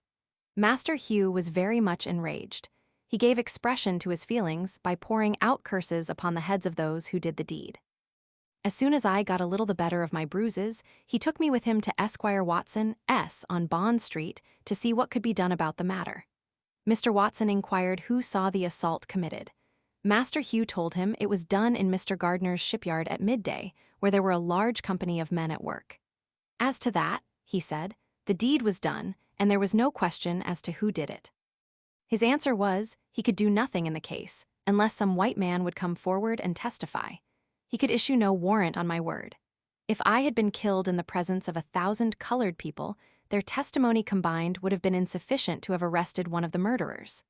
Master Hugh, for once, was compelled to say this state of things was too bad.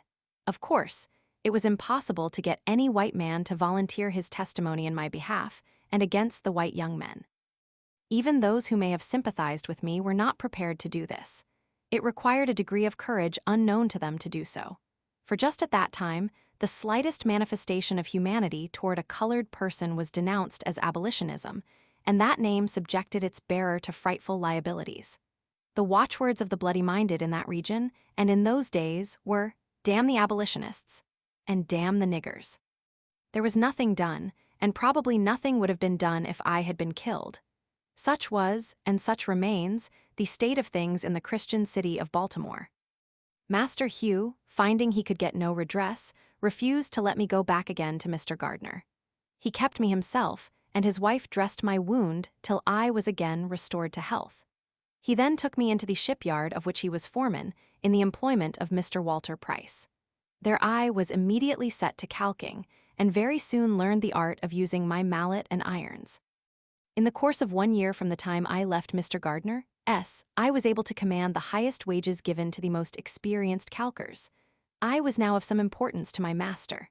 I was bringing him from $6 to $7 per week. I sometimes brought him $9 per week. My wages were $1.50 a day. After learning how to calc, I sought my own employment, made my own contracts, and collected the money which I earned. My pathway became much more smooth than before. My condition was now much more comfortable. When I could get no calking to do, I did nothing.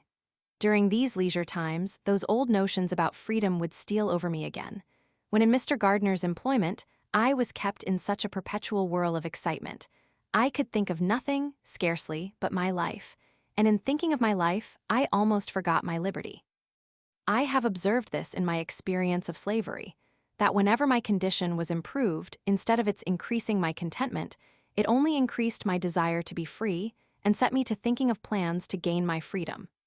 I have found that, to make a contented slave, it is necessary to make a thoughtless one. It is necessary to darken his moral and mental vision and, as far as possible, to annihilate the power of reason. He must be able to detect no inconsistencies in slavery. He must be made to feel that slavery is right, and he can be brought to that only when he ceases to be a man. I was now getting, as I have said, $1.50 per day. I contracted for it. I earned it. It was paid to me. It was rightfully my own.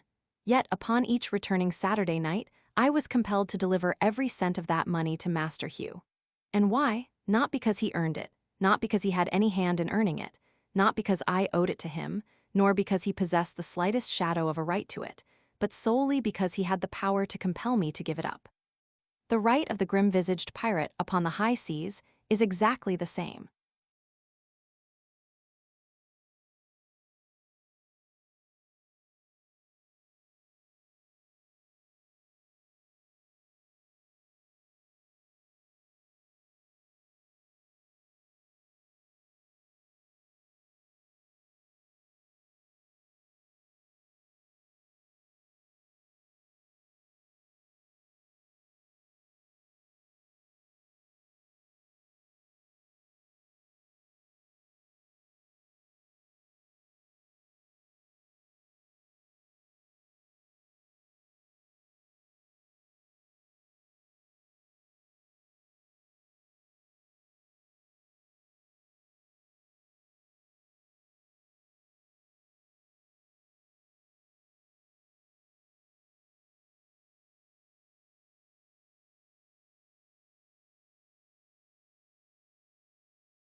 Chapter 11.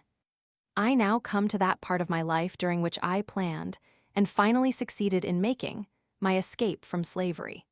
But before narrating any of the peculiar circumstances, I deem it proper to make known my intention not to state all the facts connected with the transaction. My reasons for pursuing this course may be understood from the following. First, were I to give a minute statement of all the facts, it is not only possible, but quite probable, that others would thereby be involved in the most embarrassing difficulties. Secondly, such a statement would most undoubtedly induce greater vigilance on the part of slaveholders than has existed heretofore among them, which would, of course, be the means of guarding a door whereby some dear brother bondman might escape his galling chains. I deeply regret the necessity that impels me to suppress anything of importance connected with my experience in slavery. It would afford me great pleasure indeed, as well as materially add to the interest of my narrative, were I at liberty to gratify a curiosity, which I know exists in the minds of many, by an accurate statement of all the facts pertaining to my most fortunate escape. But I must deprive myself of this pleasure, and the curious of the gratification which such a statement would afford. I would allow myself to suffer under the greatest imputations which evil-minded men might suggest, rather than exculpate myself, and thereby run the hazard of closing the slightest avenue by which a brother slave might clear himself of the chains and fetters of slavery. I have never approved of the very public manner in which some of our Western friends have conducted what they call the Underground Railroad, but which I think, by their open declarations, has been made most emphatically the Upperground Railroad. I honor those good men and women for their noble daring, and applaud them for willingly subjecting themselves to bloody persecution, by openly avowing their participation in the escape of slaves. I, however, can see very little good resulting from such a course, either to themselves or the slaves escaping, while, upon the other hand, I see and feel assured that those open declarations are a positive evil to the slaves remaining who are seeking to escape. They do nothing towards enlightening the slave, whilst they do much towards enlightening the master. They stimulate him to greater watchfulness and enhance his power to capture his slave. We owe something to the slaves south of the line as well as to those north of it, and in aiding the latter on their way to freedom, we should be careful to do nothing which would be likely to hinder the former from escaping from slavery. I would keep the merciless slaveholder profoundly ignorant of the means of flight adopted by the slave. I would leave him to imagine himself surrounded by myriads of invisible tormentors, ever ready to snatch from his infernal grasp his trembling prey. Let him be left to feel his way in the dark.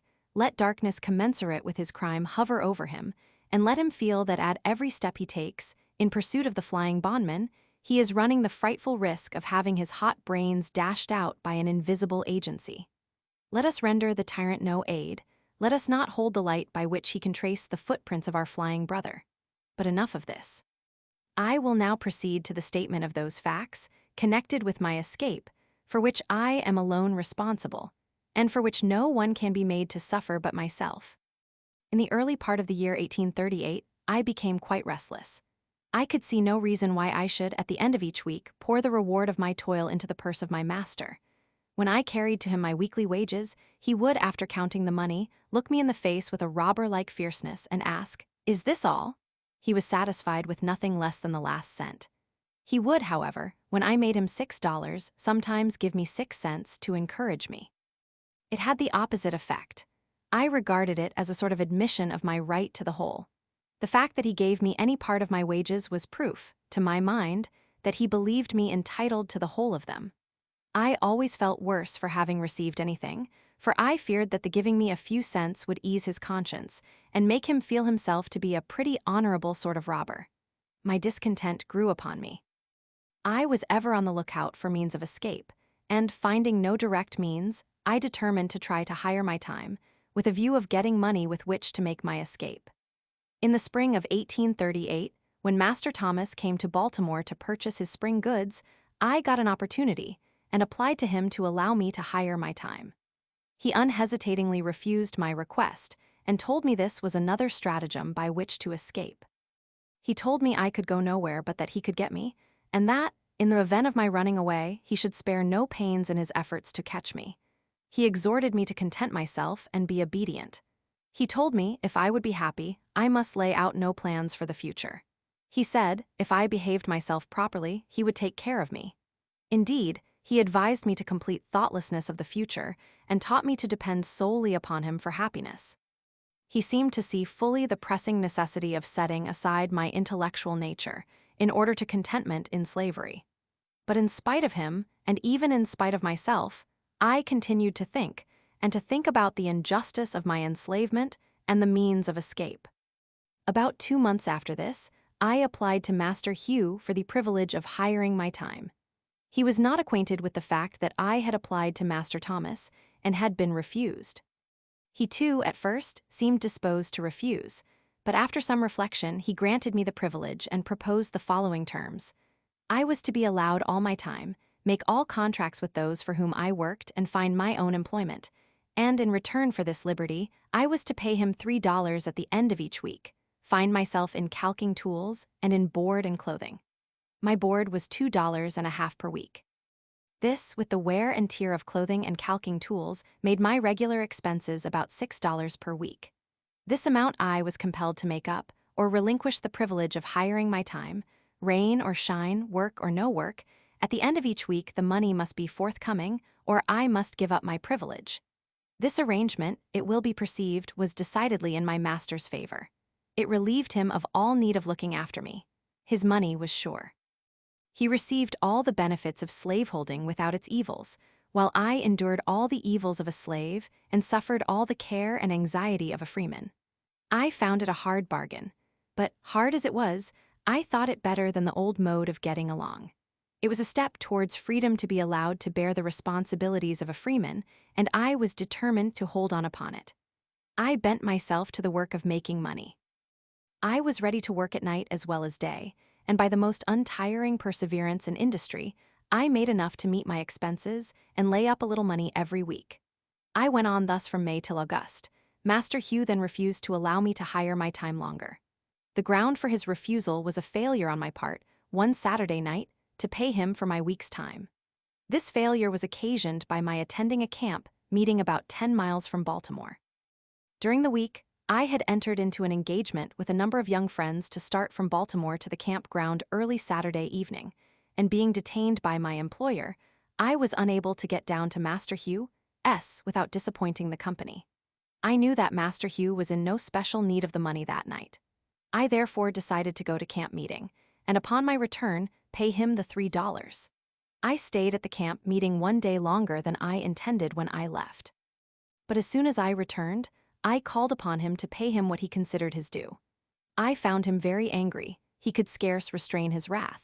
He said he had a great mind to give me a severe whipping. He wished to know how I dared go out of the city without asking his permission.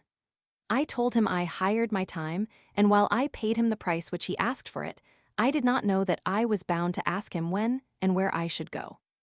This reply troubled him, and after reflecting a few moments he turned to me and said I should hire my time no longer, that the next thing he should know of, I would be running away. Upon the same plea, he told me to bring my tools and clothing home forthwith. I did so, but instead of seeking work, as I had been accustomed to do previously to hiring my time, I spent the whole week without the performance of a single stroke of work. I did this in retaliation. Saturday night, he called upon me as usual for my week's wages. I told him I had no wages, I had done no work that week. Here we were upon the point of coming to blows. He raved and swore his determination to get hold of me. I did not allow myself a single word, but was resolved, if he laid the weight of his hand upon me, it should be blow for blow. He did not strike me, but told me that he would find me in constant employment in future. I thought the matter over during the next day, Sunday, and finally resolved upon the 3rd day of September, as the day upon which I would make a second attempt to secure my freedom. I now had 3 weeks during which to prepare for my journey. Early on Monday morning, before Master Hugh had time to make any engagement for me, I went out and got employment of Mr. Butler at his shipyard near the drawbridge, upon what is called the city block, thus making it unnecessary for him to seek employment for me. At the end of the week, I brought him between $8 and $9. He seemed very well pleased and asked why I did not do the same the week before. He little knew what my plans were. My object in working steadily was to remove any suspicion he might entertain of my intent to run away, and in this I succeeded admirably. I suppose he thought I was never better satisfied with my condition than at the very time during which I was planning my escape. The 2nd week passed, and again I carried him my full wages, and so well pleased was he that he gave me 25 cents, quite a large sum for a slaveholder to give a slave, and bade me to make a good use of it.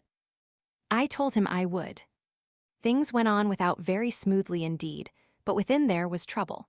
It is impossible for me to describe my feelings as the time of my contemplated start drew near. I had a number of warm-hearted friends in Baltimore, friends that I loved almost as I did my life, and the thought of being separated from them forever was painful beyond expression. It is my opinion that thousands would escape from slavery, who now remain, but for the strong cords of affection that bind them to their friends. The thought of leaving my friends was decidedly the most painful thought with which I had to contend.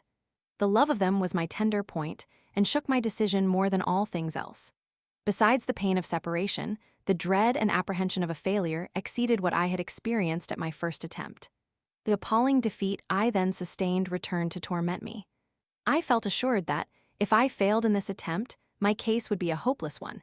It would seal my fate as a slave forever. I could not hope to get off with anything less than the severest punishment, and being placed beyond the means of escape. It required no very vivid imagination to depict the most frightful scenes through which I should have to pass in case I failed. The wretchedness of slavery and the blessedness of freedom were perpetually before me. It was life and death with me.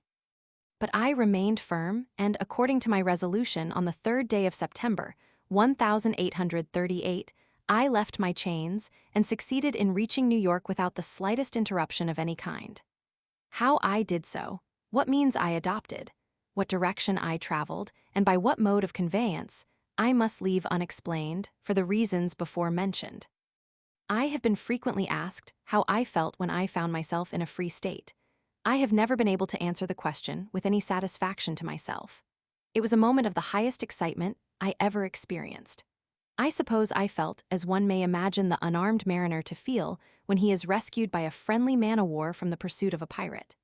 In writing to a dear friend, immediately after my arrival at New York, I said I felt like one who had escaped a den of hungry lions. This state of mind, however, very soon subsided, and I was again seized with a feeling of great insecurity and loneliness. I was yet liable to be taken back and subjected to all the tortures of slavery. This in itself was enough to damp the ardor of my enthusiasm, but the loneliness overcame me. There I was in the midst of thousands, and yet a perfect stranger, without home and without friends, in the midst of thousands of my own brethren, children of a common father, and yet I dared not to unfold to any one of them my sad condition. I was afraid to speak to anyone for fear of speaking to the wrong one, and thereby falling into the hands of money-loving kidnappers, whose business it was to lie in wait for the panting fugitive, as the ferocious beasts of the forest lie in wait for their prey. The motto which I adopted when I started from slavery was this: trust no man. I saw in every white man an enemy, and in almost every colored man cause for distrust. It was a most painful situation, and to understand it, one must needs experience it or imagine himself in similar circumstances. Let him be a fugitive slave in a strange land, a land given up to be the hunting ground for slaveholders, whose inhabitants are legalized kidnappers, where he is every moment subjected to the terrible liability of being seized upon by his fellowmen, as the hideous crocodile seizes upon his prey.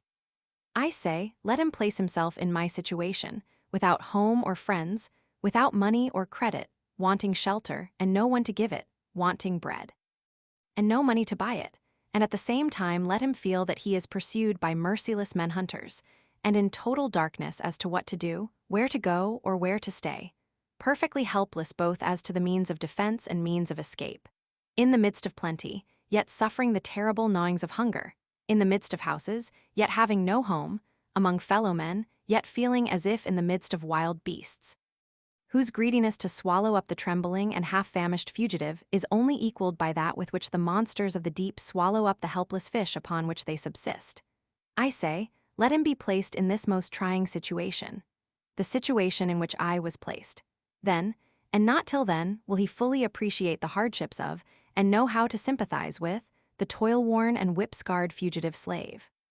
Thank heaven, I remained but a short time in this distressed situation. I was relieved from it by the humane hand of Mr. David Ruggles, whose vigilance, kindness, and perseverance I shall never forget. I am glad of an opportunity to express, as far as words can, the love and gratitude I bear him. Mr. Ruggles is now afflicted with blindness, and is himself in need of the same kind offices which he was once so forward in the performance of toward others. I had been in New York but a few days when Mr. Ruggles sought me out and very kindly took me to his boarding house at the corner of Church and L'Esplanade Streets. Mr. Ruggles was then very deeply engaged in the memorable Dark case, as well as attending to a number of other fugitive slaves, devising ways and means for their successful escape. And though watched and hemmed in on almost every side, he seemed to be more than a match for his enemies. Very soon after I went to Mr. Ruggles, he wished to know of me where I wanted to go, as he deemed it unsafe for me to remain in New York. I told him I was a calker and should like to go where I could get work. I thought of going to Canada, but he decided against it and in favor of my going to New Bedford, thinking I should be able to get work there at my trade. At this time, Anna, my intended wife, came on, for I wrote to her immediately after my arrival at New York, notwithstanding my homeless, houseless, and helpless condition, informing her of my successful flight and wishing her to come on forthwith. In a few days after her arrival, Mr. Ruggles called in the Rev. J. W. C. Pennington, who, in the presence of Mr. Ruggles, Mrs. Michaels, and 2 or 3 others, performed the marriage ceremony and gave us a certificate, of which the following is an exact copy. This may certify that I joined together in holy matrimony Frederick Johnson and Anna Murray, as man and wife, in the presence of Mr. David Ruggles and Mrs. Michaels. James W. C. Pennington, New York, Sept. 15, 1838. She was free. I had changed my name from Frederick Bailey to that of Johnson.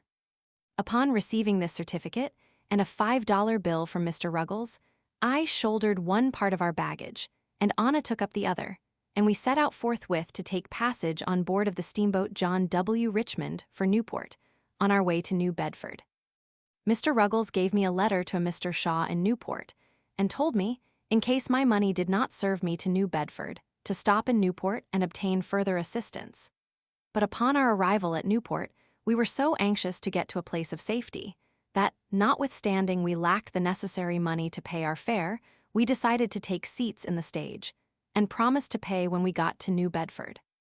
We were encouraged to do this by 2 excellent gentlemen, residents of New Bedford, whose names I afterward ascertained to be Joseph Ricketson and William C. Tabor.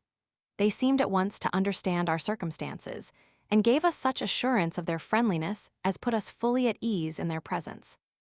It was good indeed to meet with such friends at such a time. Upon reaching New Bedford, we were directed to the house of Mr. Nathan Johnson, by whom we were kindly received and hospitably provided for. Both Mr. and Mrs. Johnson took a deep and lively interest in our welfare. They proved themselves quite worthy of the name of abolitionists. When the stage driver found us unable to pay our fare, he held on upon our baggage as security for the debt. I had but to mention the fact to Mr. Johnson, and he forthwith advanced the money. We now began to feel a degree of safety, and to prepare ourselves for the duties and responsibilities of a life of freedom. On the morning after our arrival at New Bedford, while at the breakfast table, the question arose as to what name I should be called by. The name given me by my mother was Frederick Augustus Washington Bailey. I, however, had dispensed with the 2 middle names long before I left Maryland, so that I was generally known by the name of Frederick Bailey. I started from Baltimore bearing the name of Stanley. When I got to New York, I again changed my name to Frederick Johnson, and thought that would be the last change. But when I got to New Bedford, I found it necessary again to change my name. The reason of this necessity was that there were so many Johnsons in New Bedford, it was already quite difficult to distinguish between them. I gave Mr. Johnson the privilege of choosing me a name, but told him he must not take from me the name of Frederick. I must hold on to that, to preserve a sense of my identity. Mr. Johnson had just been reading The Lady of the Lake, and at once suggested that my name be Douglass.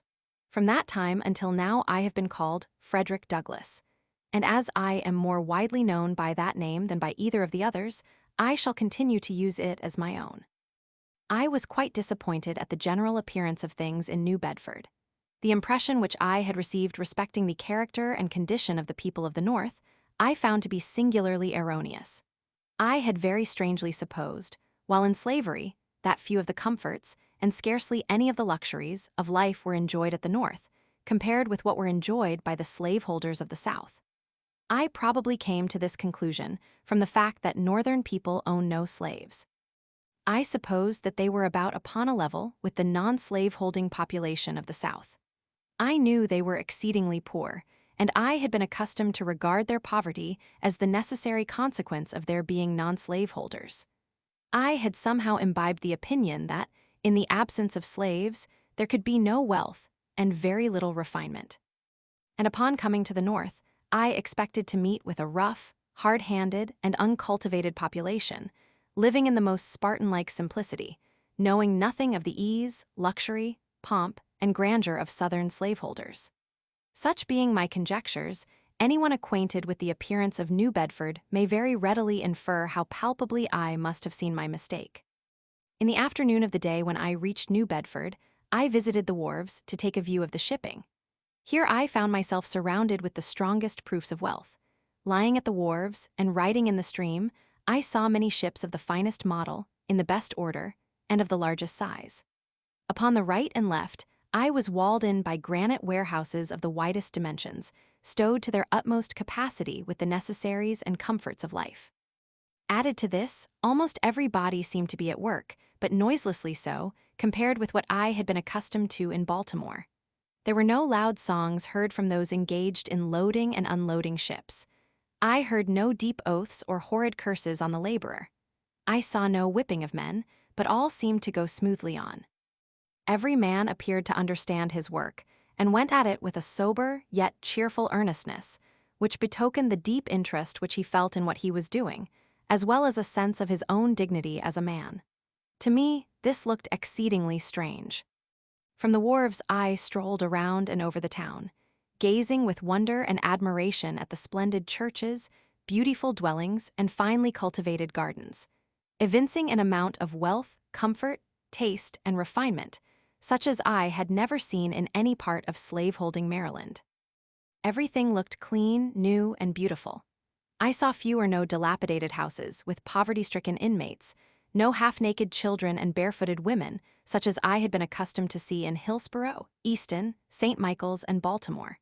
The people looked more able, stronger, healthier, and happier than those of Maryland. I was for once made glad by a view of extreme wealth, without being saddened by seeing extreme poverty.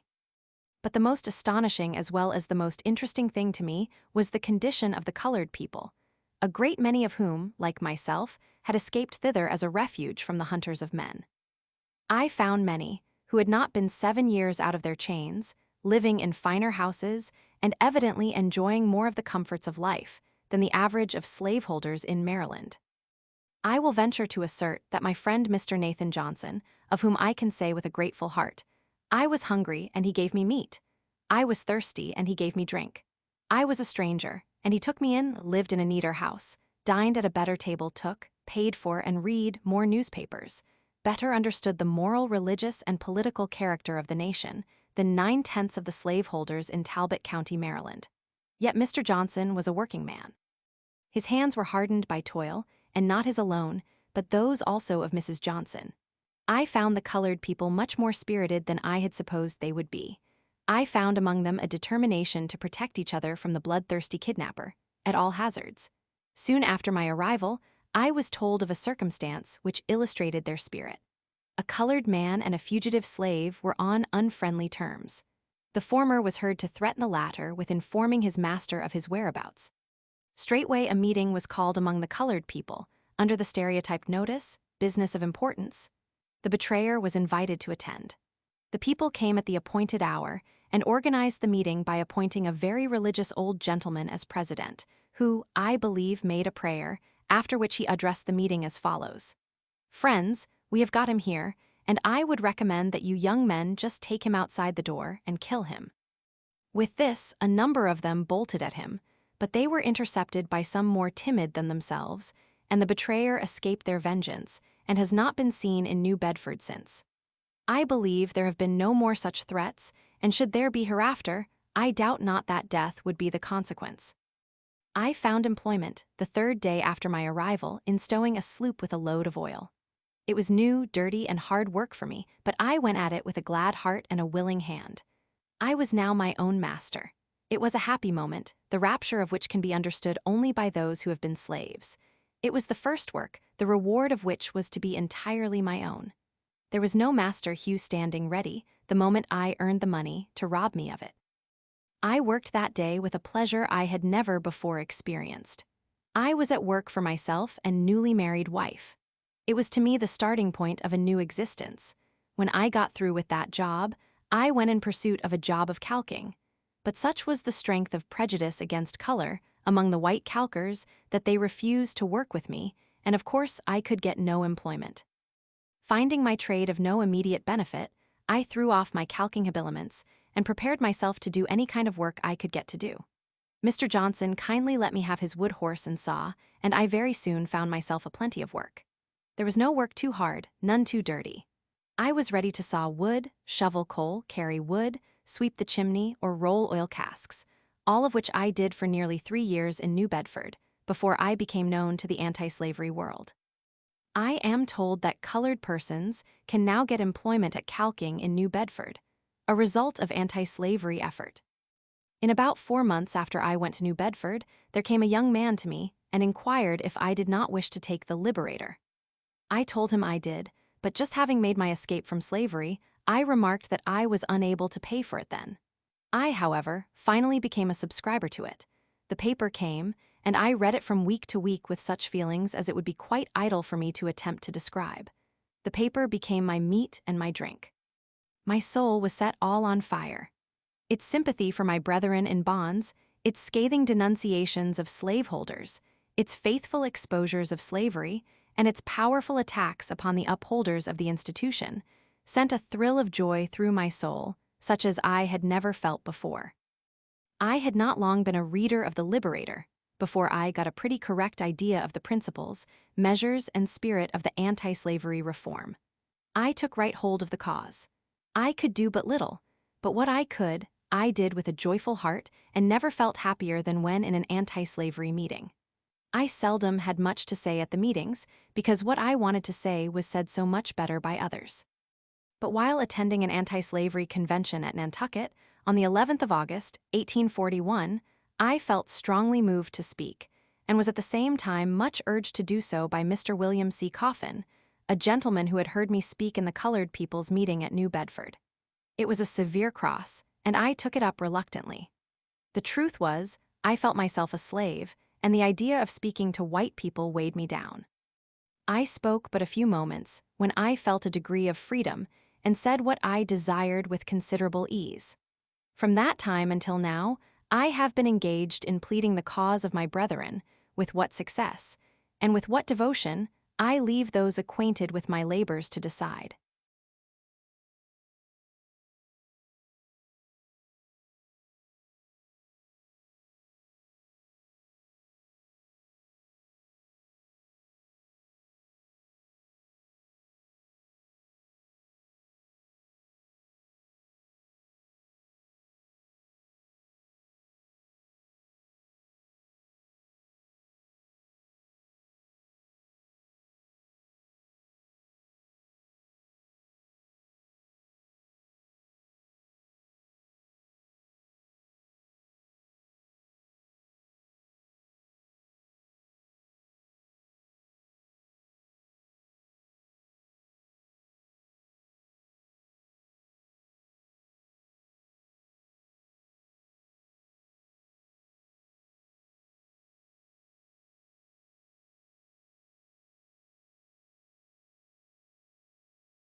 Appendix.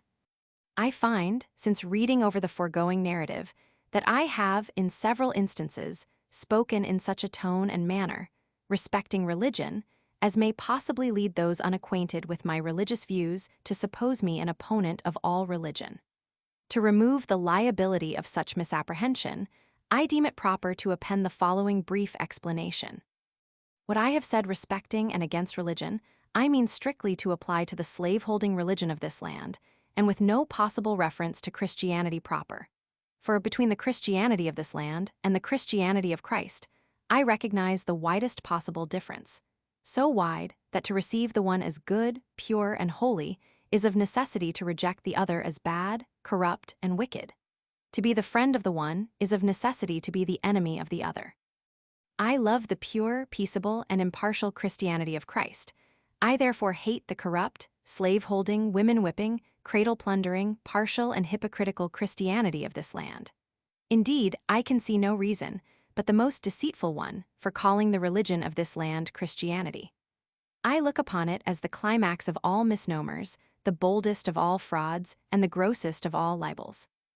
Never was there a clearer case of stealing the livery of the court of heaven to serve the devil in. I am filled with unutterable loathing when I contemplate the religious pomp and show, together with the horrible inconsistencies which everywhere surround me. We have men-stealers for ministers, women-whippers for missionaries, and cradle-plunderers for church members. The man who wields the blood-clotted cowskin during the week fills the pulpit on Sunday and claims to be a minister of the meek and lowly Jesus. The man who robs me of my earnings at the end of each week meets me as a class leader on Sunday morning to show me the way of life and the path of salvation. He who sells my sister, for purposes of prostitution, stands forth as the pious advocate of purity.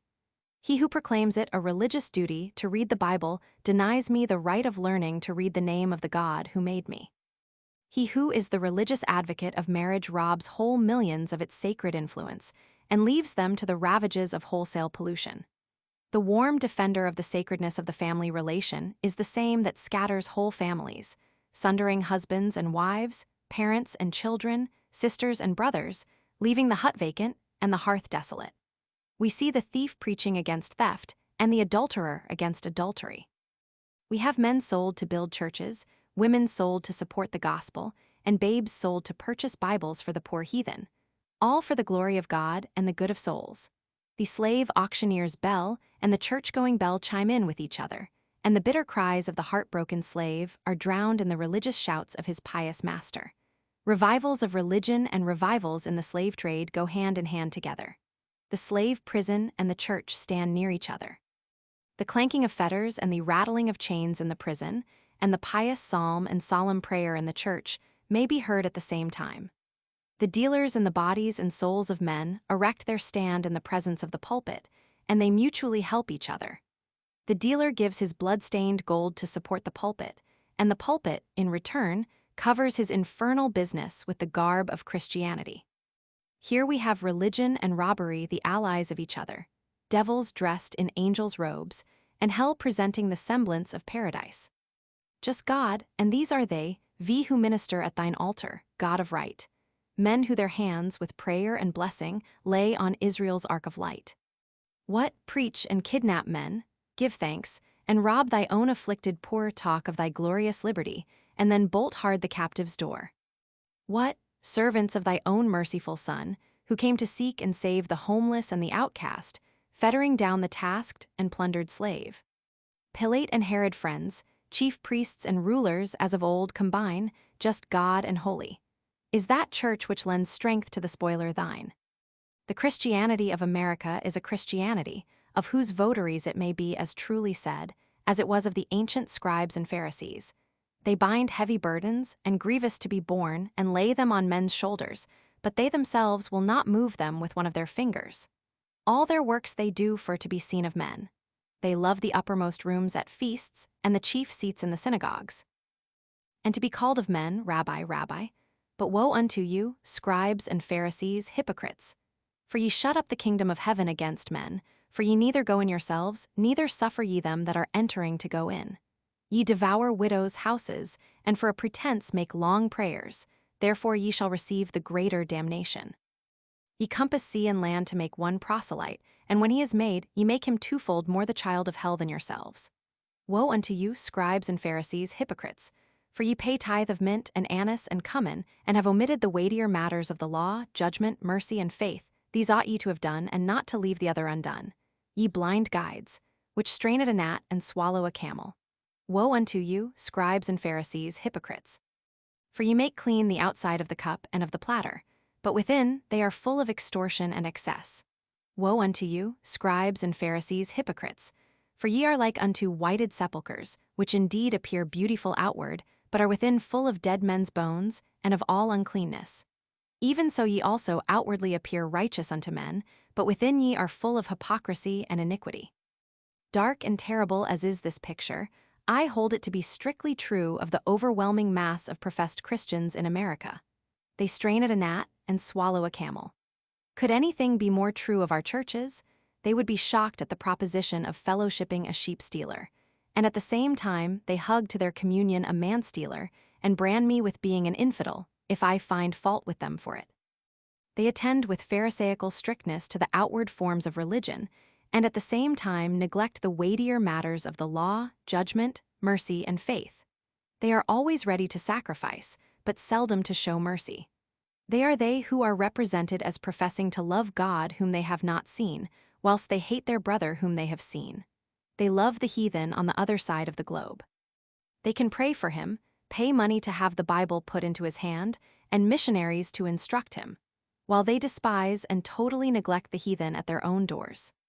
Such is, very briefly, my view of the religion of this land, and to avoid any misunderstanding, growing out of the use of general terms, I mean by the religion of this land that which is revealed in the words, deeds, and actions of those bodies, North and South, calling themselves Christian churches, and yet in union with slaveholders. It is against religion, as presented by these bodies, that I have felt it my duty to testify. I conclude these remarks by copying the following portrait of the religion of the South, which is, by communion and fellowship, the religion of the North, which I soberly affirm is true to the life, and without caricature or the slightest exaggeration. It is said to have been drawn, several years before the present anti-slavery agitation began, by a Northern Methodist preacher, who, while residing at the South, had an opportunity to see slaveholding morals, manners, and piety with his own eyes. Shall I not visit for these things, saith the Lord? Shall not my soul be avenged on such a nation as this?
A parody.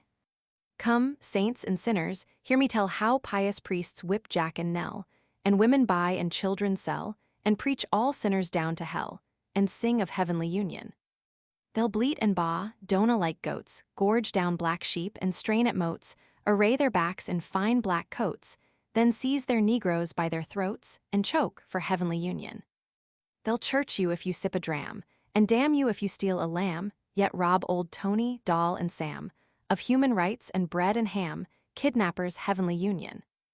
They'll loudly talk of Christ's reward, and bind his image with a cord, and scold, and swing the lash abhorred, and sell their brother in the Lord to handcuffed heavenly union. They'll read and sing a sacred song, and make a prayer both loud and long, and teach the right and do the wrong, hailing the brother-sister throng with words of heavenly union. We wonder how such saints can sing, or praise the Lord upon the wing, who roar and scold and whip and sting, and to their slaves and mammon cling, in guilty conscience union. They'll raise tobacco, corn, and rye, and drive and thieve and cheat and lie, and lay up treasures in the sky by making switch and cowskin fly, in hope of heavenly union. They'll crack old Tony on the skull, and preach and roar like Bashan bull, or braying ass of mischief full, then seize old Jacob by the wool and pull for heavenly union. A roaring, ranting, sleek man-thief, who lived on mutton, veal, and beef, yet never would afford relief to 90 sable sons of grief, was big with heavenly union. Love not the world, the preacher said, and winked his eye and shook his head. He seized on Tom and Dick and Ned, cut short their meat and clothes and bread, yet still loved heavenly union. Another preacher whining spoke of one whose heart for sinners broke. He tied old Nanny to an oak, and drew the blood at every stroke, and prayed for heavenly union. Two others oped their iron jaws, and waved their children-stealing paws there, sat their children in gewgaws. By stinting Negroes' backs and maws, they kept up heavenly union. All good from Jack another takes, and entertains their flirts and rakes, who dress as sleek as glossy snakes, and cram their mouths with sweetened cakes, and this goes down for union. Sincerely and earnestly hoping that this little book may do something toward throwing light on the American slave system, and hastening the glad day of deliverance to the millions of my brethren in bonds, faithfully relying upon the power of truth, love, and justice, for success in my humble efforts, and solemnly pledging myself anew to the sacred cause, I subscribe myself. Frederick Douglass, Lynn, Mass., April 28, 1845. The end.